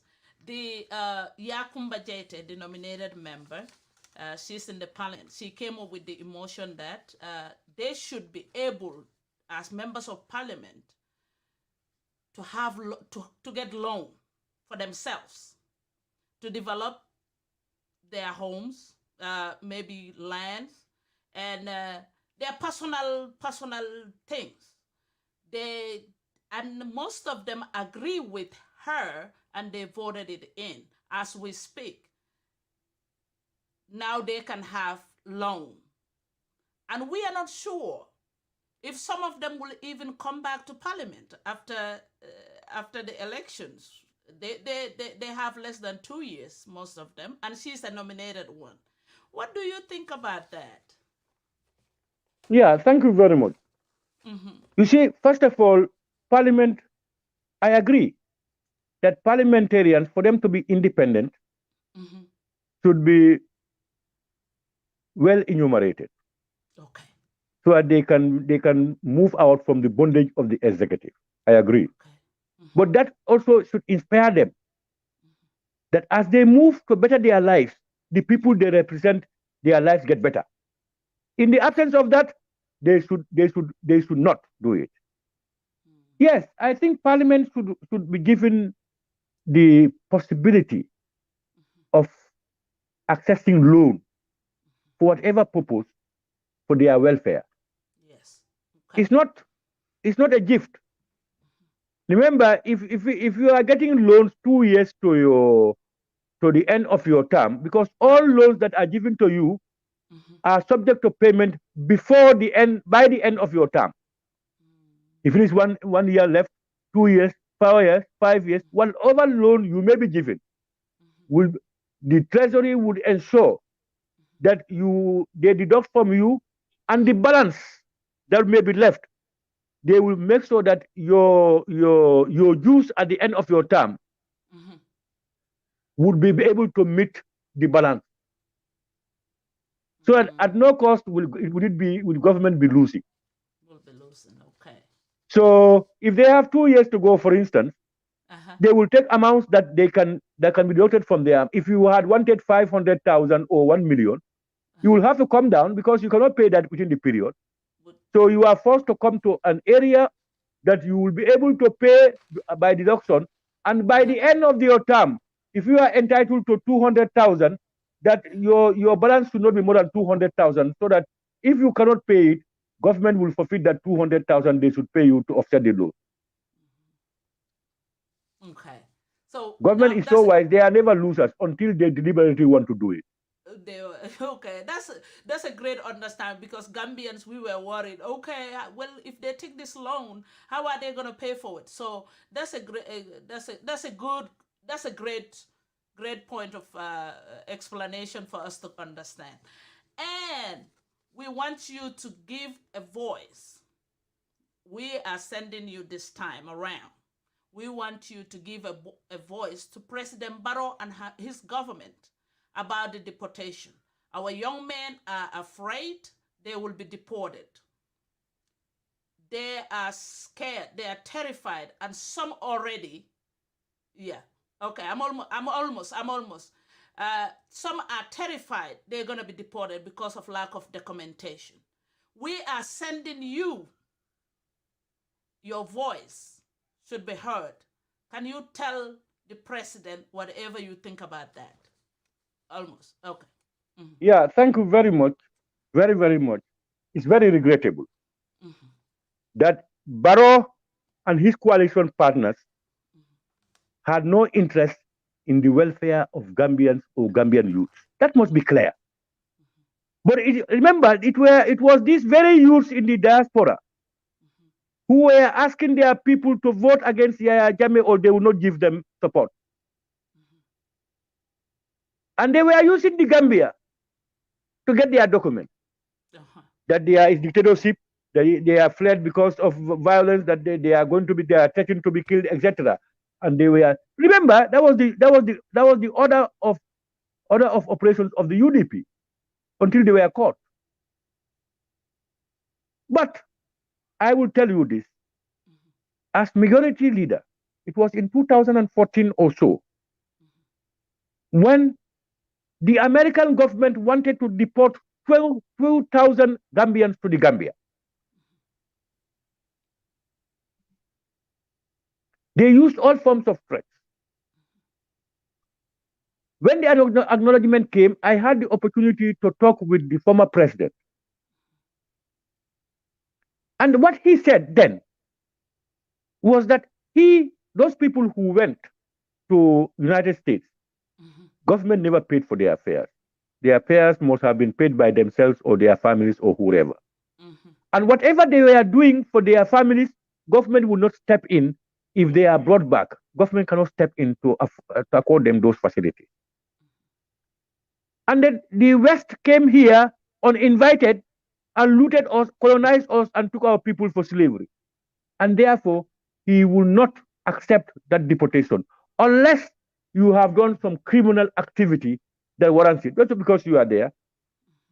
American government, I will tell you, was bitter about this. When it happened, they said they were going to sanction the government from going to America. And they did that. And President responded by saying that if Allah subhanahu wa ta'ala was only based in America, he would be terrified. But if Allah is everywhere and everybody, let them sanction. And they sanctioned us. But those people never came to the Gambia. And many other European countries.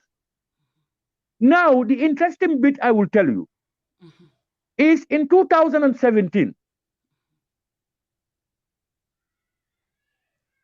the American government said they have removed the sanctions that they have levied on the Gambia government. And the coalition government under Barrow said, you see, we are more democratic, we are that, the sanctions are no more, we are at liberty, people can go in and out, government officials can go in and out. And I made a press conference, I said, please ask government or ask America why were the sanctions lifted? And why were they imposed on Yaya Jammeh government? There was no newspaper talked about it. In December of that year, the spokesperson of the American president said that sanctions were lifted on the travel ban on the Gambia government because they have come to terms as to the deportation of Gambians to their homeland. We were vindicated. You can see that. And it was Ousainou Darboe, Adama Barrow and their government who signed these treaties with Germany and other countries for money. They don't have the resistance to resist on behalf of the Gambians whom they have sworn, whose interest they have sworn to protect, not the Western interest. You look at in between these lines. And now, deportation has happened. And behind it is, if you want to refuse, more sanctions will come on. Remember what was said when the EU, the American embassy, and the British, High Commissioner wrote to Parliament urging them to vote for the draft constitution. Yeah. And when political leaders were asked, Ousainou Darboe, Khalifa Sallah, and others, everybody tried to dodge the question. They are development partners, this and that, etc., etc. Look, imagine that. Could you imagine anybody telling the American Congress or Senate or the British Parliament not to do that, but to do that? We said, get out from our internal affairs. Is the Gambians and the Gambian Parliament knowing what their people want, who determine what we want to do? Why do you have to urge us? Because the Constitution was crafted in a way that goes to benefit them because of their inputs. Why is their business? But nobody dares to say that. So are people swearing to leadership to defend the interests of the Gambians, or swearing to defend the interests of the external pressure groups? Gambians to decide. Gambians should decide. We appreciate you. We are honored, completely honored. Last question. You've been here with us for a long time. We will bring you back if you give us the opportunity again. Why should we, the Gambians, trust APRC?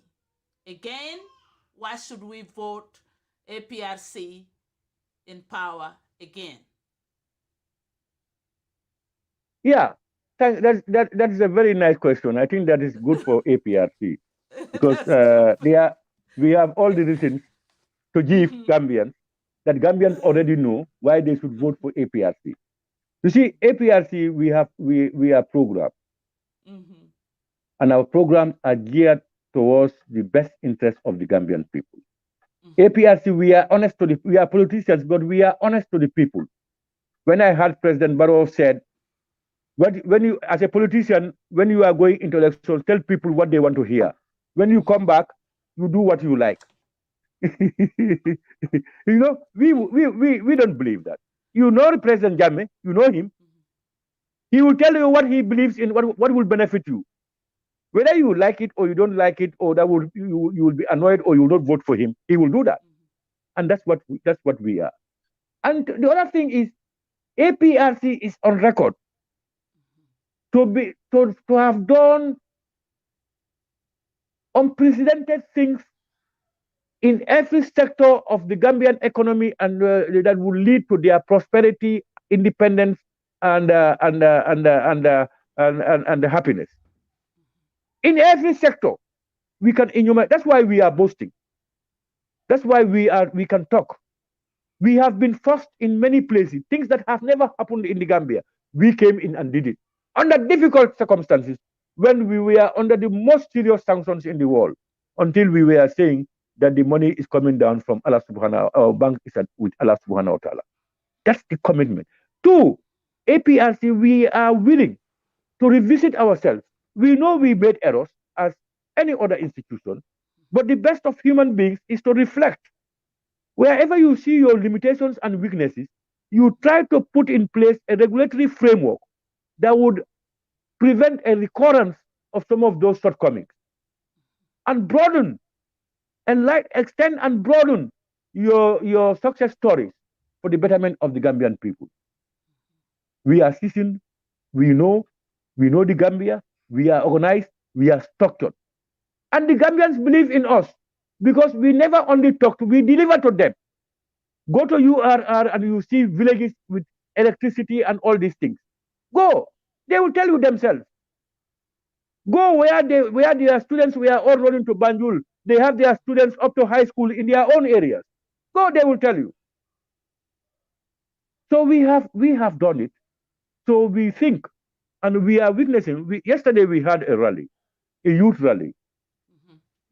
It's unprecedented. That small youth rally. You can see the crowd. I hope this time they will say again the people there came from Casamance.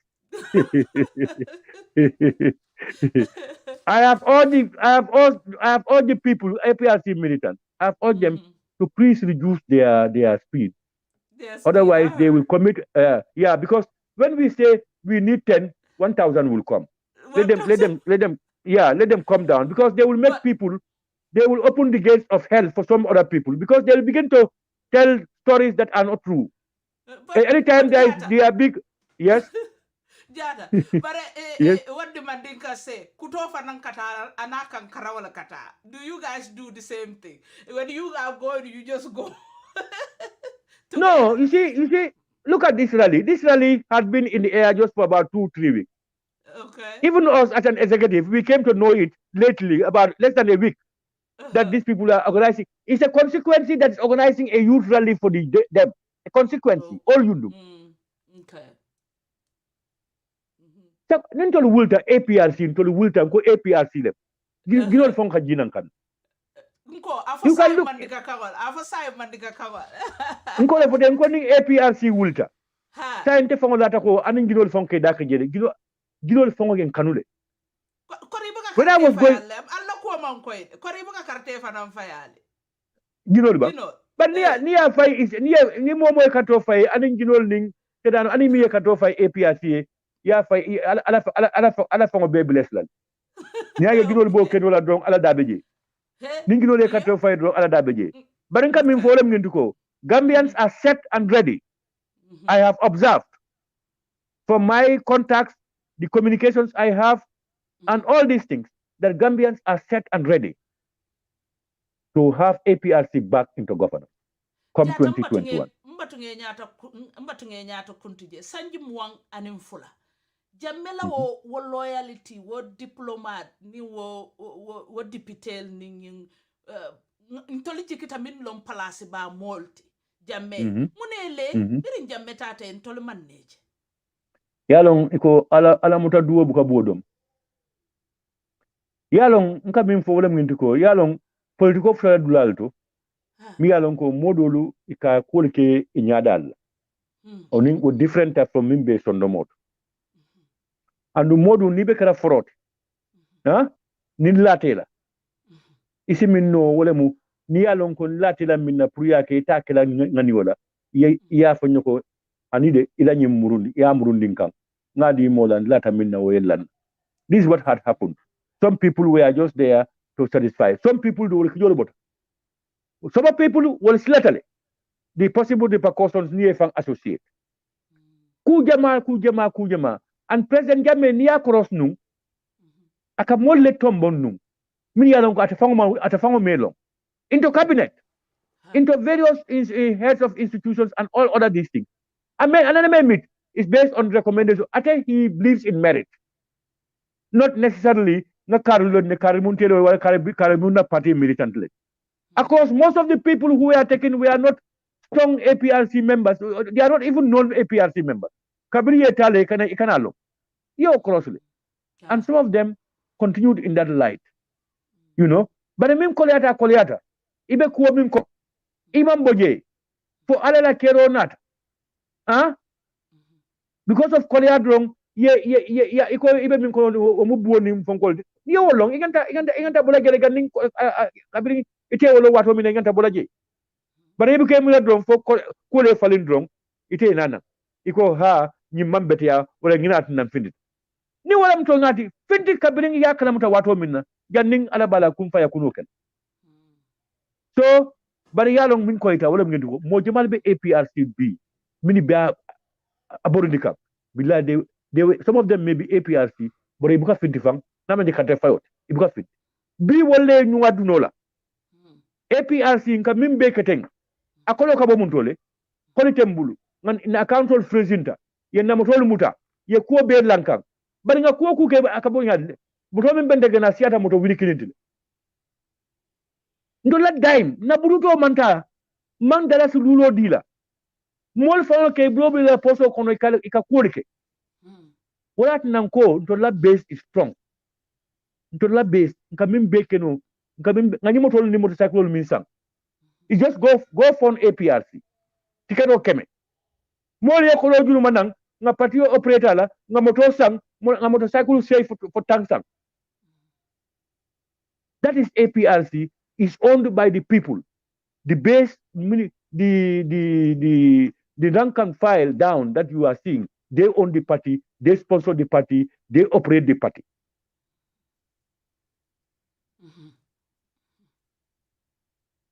And I have an executive that definitely, I have never seen a group of people like that. Most of them are not employed. Most of them benefited very little from the APRC during APRC regime's time. But they are sacrificing their families, their life, their resources, their energy and time, and very loyally. Oh, Jarama APRC National Executive Committee member. I thank them very much. And of course, I will want to thank our people in the diaspora. We have strong base in the diaspora who are always at hand when we need them. In the US, in UK branch, and the EU branch. They are always. US, Jibril Fadia and his group. Panjak and his group in UK. And of course, we have Babandintal and his group in EU. They are always at hand. We have our child groups, our online videos, BMC and Co., Tewucham and Co. You have them everywhere. We have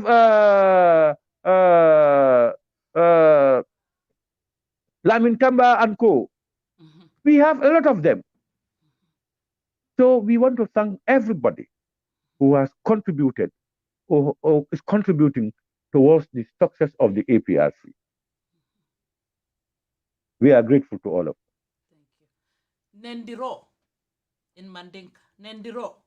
Yamar jeba. Bao mbe politiko bondi la je ila alifaya. Na politiko yalon momo yalon ko isontangin na ko muso anin cewo wole wulu. Itebe min keda iba keda muso nin cewo la miyo mari wulu. Ni ke mira wala muneti kan tanen duro keda ba. Kusi dimi nyawo nyara nyama. Ite ni la mira la nyalem dona la mira la nyalem. Ali dalilol di nyola momo lafta ku kendol la. Nte ko APRC ite ko UDP. Ninde ko kam fata miyat ne tamanna APRC ni defana ko kam fata miyat tamanna UDP ton se mune keno nte ngana dalilo samba na ngala ndiye tabulo kam ifana eta samba na ngaji be ngalon ko mimbe be na fala tumando mboltal pen kakara kam fanyo kama fonka nyonen nga nyoka chandi badiya nkana som politiko fon e walindi nte be APRC de te be UDP de ngi be UDC de be kerelam be kuyalam be nyobane na mo kana so wala.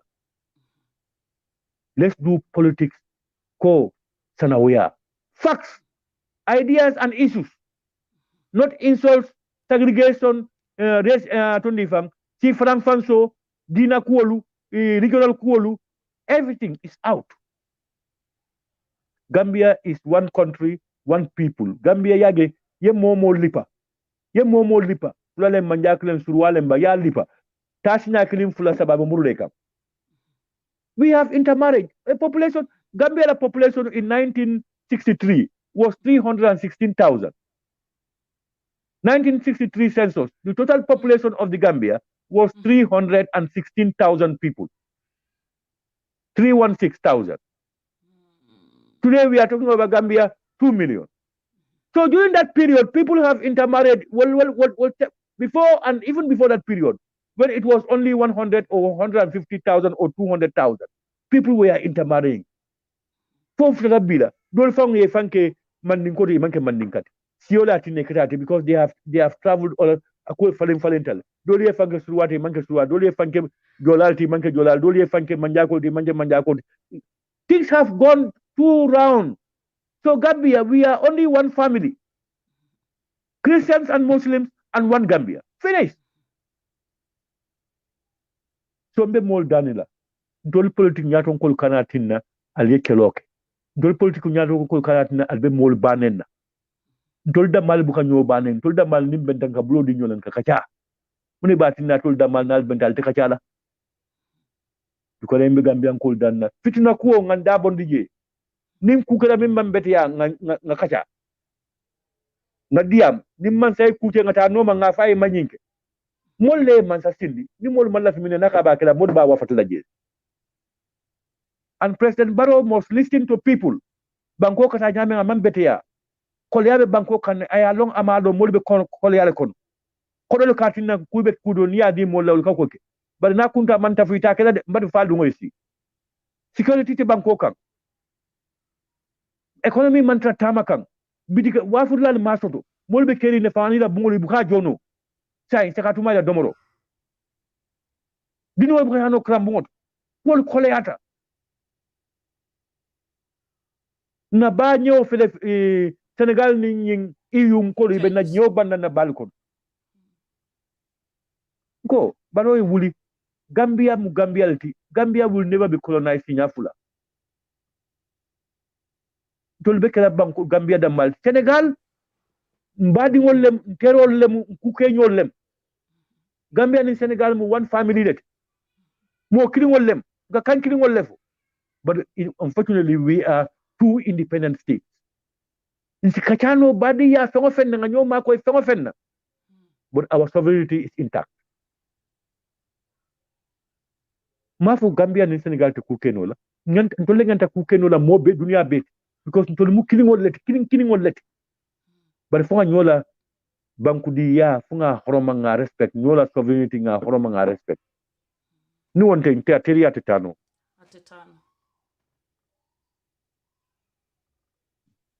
ala dudumne so saim be bulala yeah ela ni ya warro ay sunula wala nan data yeah ay sunula wala nan data be yeah tentula be jayila al famin bukoyte e nata yela dimbal tuje yela hajol be tuje ni sita jan 2 hours 30 minutes be tentula be jayila al fayala ala meme la nyaato bineno mala ko teke jata ndefo mu no jata problem bara bawo yeah yenni lale say mu bale bawo ke ba yalon jata kundan ko buka bay jamme kundan ko le ka bay mbeten tula bake yalon nyajen ka wakili yalon kalafi molla yalon tolbe ko don kalafi kulwonin tenkungol ni be ngaton ko yakan mul ngante yin kala son ko yata nyawnya nyama ngante yin ka bula ka te kulwonin horomol kon wo fota fen kono don tinyaro petal and Antolu, I am open to you at any time, and we are open to any type of question. We are open to any type of question. If you want to access me at any time, as you did, just talk to Dudu or Amul Nyasi. Dudu ja, Amul Nyasi, they will do these things, and I will come up. I want to thank you. Na platform ngalo wala kam. Kalu kumandi nanjang alien so hakilola. Aliye ningali nyini ka question ol ya fote nyamen lafta moyla wala nyam aliye yamari na platform atata natan tolman ke o journalistic kasijan kamo interrogate mbukoke du se ken sedoti nga wala fon na molie na community al nanan tol fana mini alon kon tol mu do ballet tol mu do ballet nko al nanan na platform ndingo create nsa time dino molla dame ni ka kacha wala tidna ngesambana barela lecturing how do you get to the court? Forever. Abarak. Thank you very much, Binta. And all the viewers. I want to thank all the viewers. Thank you. Alhamdulillah, Abaraka. Thank you very much. It's a pleasure. Thank you. Thank you. All right, Allah Baraka. Thank you. Thank you, Jatta. Jatta. Wala na jaliwa ko dunia ko ten sa ken jaiti. ala na jaliba ko dunia ko fo nga jaliba njaay laaje da fo wande ali matu nga jaliba njaay laaje ba jaliba njaay ali batu munan ko bi ka chake ta nyaati horomoni mbunyalem ala nga kawati nsa kuja malong so alimbe mobe tilinyan nalbe hani dolbe sutolo kon jamalbe sutolo kon mbali konton no mbali jayila nga kachalo lo meta honorable Fabakary Tombong Jatta alama ale nijo ala me mele la dimbali nyato dimbaya siyate bulu isa be ke sabaro fanante bawo APRC be karfaritel andu karafo mandiya iko ala mansatalla ayeta dila barna karafo dila ha murado le bebulde do kubale bebul so ntol fonding kel mini bi jambe tak test la ni ka kuo ku ke jusole te buka fen accomplish na PDOIS honorable Halifa Salako a person that insult have no message. You have no message. And it ni jusota ita ko ite jusolo warata mbade ke kunda ni ite juso warata taloje yaji be jamala juso warata musu kunda ni ite ko jusole warata idi musoli eben woto le balo no ko ite man juso soto ite te fen sotola no jusola ite mol la carte sotola no kamol nen kamol kajafi ite la carte sotola no andu nita kamol nen party leader particular party leader ita ka man toral ayala balwon do ku minna fa be dame fa fan sacrifice ala family sacrifice nita kallo ita ko ka wala fasa e kamol nen yo bar cartel atayam fale so on tolla nyim platform na legacy te kelawoti nendiro andu nga responsibility di ali bella atolo mini yalon ko ali nyim platform o kan at least amal karandi fen bar kuma kili bar ali fendin ne soto nyim platform o ali ma ko mbenga join na nyim platform o ke dulati mosinano ayeni jidan mosinano ay la moy no dame mota ne na mota kajafila bi ni wande alifa bi je tabo nen I'm not going to be part of that ndabuka alifa nango mol mi yen talon ndabuka alifa nango ninji so botan nde ju so hana botan kasi konal to nga kumbo ni wulta nga jiomi nga kontine nendiro nite wande alifane nila alifaya sita what goes around comes around dindi mbera wala benen I'm telling you mbal mbembulo likilikilali what goes around comes around so nendiro manke message alkana molu neng alkana molu ko molu neng katol le tal fisiata it's not good insult is not good nite amerika mole nete fisiata wote dole fanam fisiata that's why Binto Bantaba Network, we're not going to condone any insult. Nsabe ke hakilola. Alanga ke hakilola. Para dunia kote. Nsina. Aka ni murundana. Nsake jata njait. Munado liendo kontongolon. Da kontong jata let. Nkelo mbate. Binta jata ba. Nyong kontong fulol. Nga ala tentu. Nga mansatal la tentu. Ayenke jatati.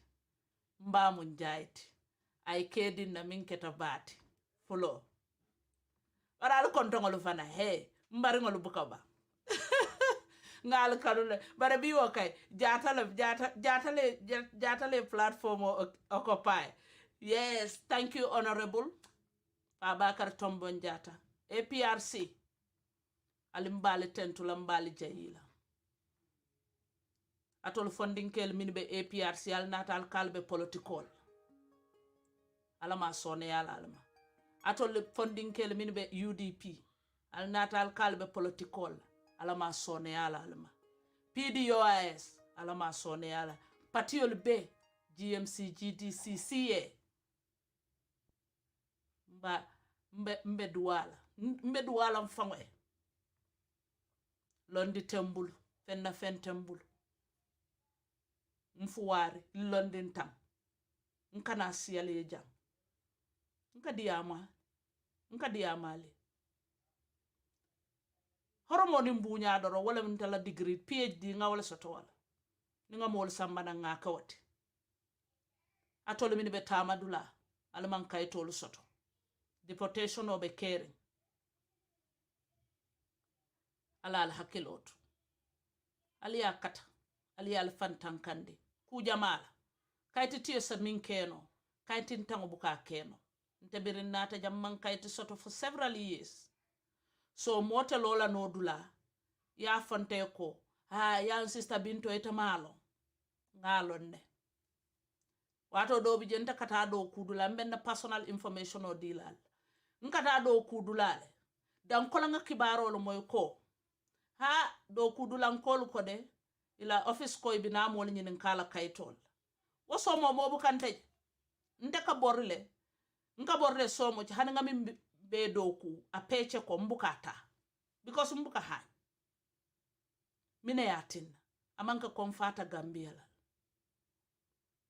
left a better life le kela mfangwe na dimbaya le ani na koman koli so ngal understand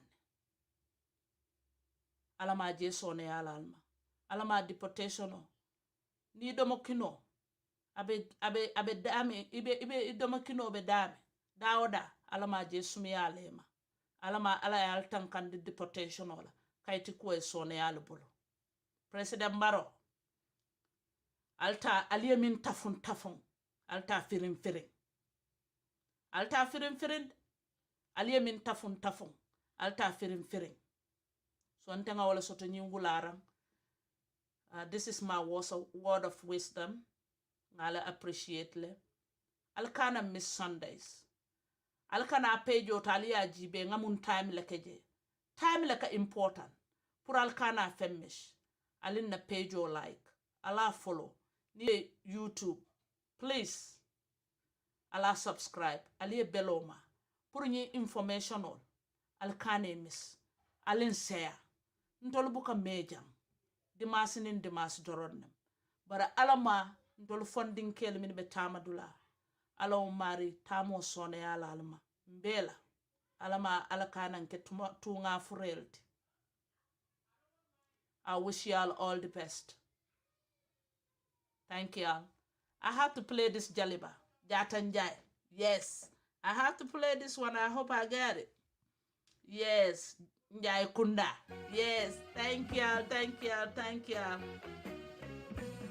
Every Sunday.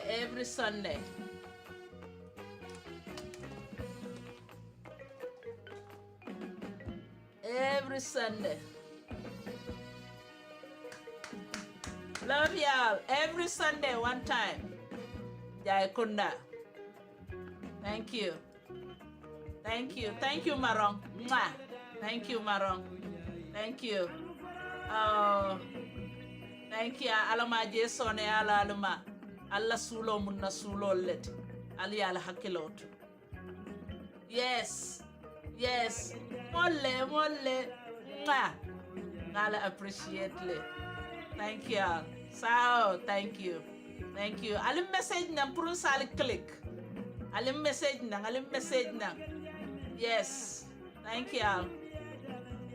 Allah baraka. Jatta Njai. Yes. Next Sunday, do not miss. Every Sunday. You never know who I will bring. Yes. Thank you all. Mwah. Suto edia. Biwo ngalondo soto. Yes. Ngalondo soto. Aldu wanye dudu jaya. Doko saneata. Thank you, brother. Thank you. Sane. Allah baraka. Mwah. I love you all too. Yes. Thank you all. alin text la ngali je ala baraka ala baraka ala baraka ala baraka. Yes, yes, uncle, thank you all. Dondi tembulu barato len sija muso se min keno sometimes akanyamo farfara nole de ha, you never know. Mina musolu nko musolu al nana wai nali kacha. Thank you, sister Demba. Thank you, thank you, thank you all. Yes, jamala nyendim Bakary Njie ita munno kulleti ala baraka ala masuto edia.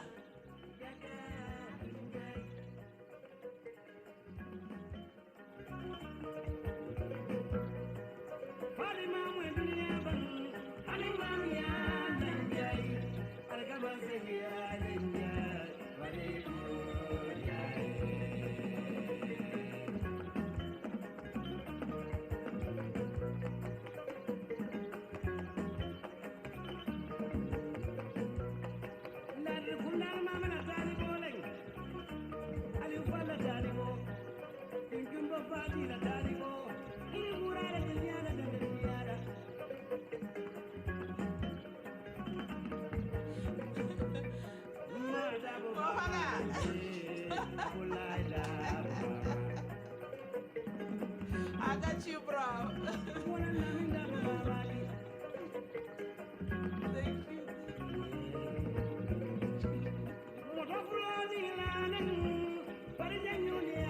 Thank you.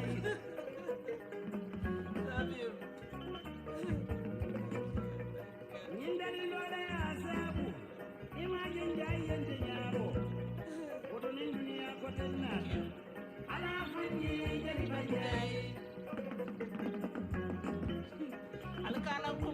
I'm happy. I'm so happy. The love is just too much. I love y'all.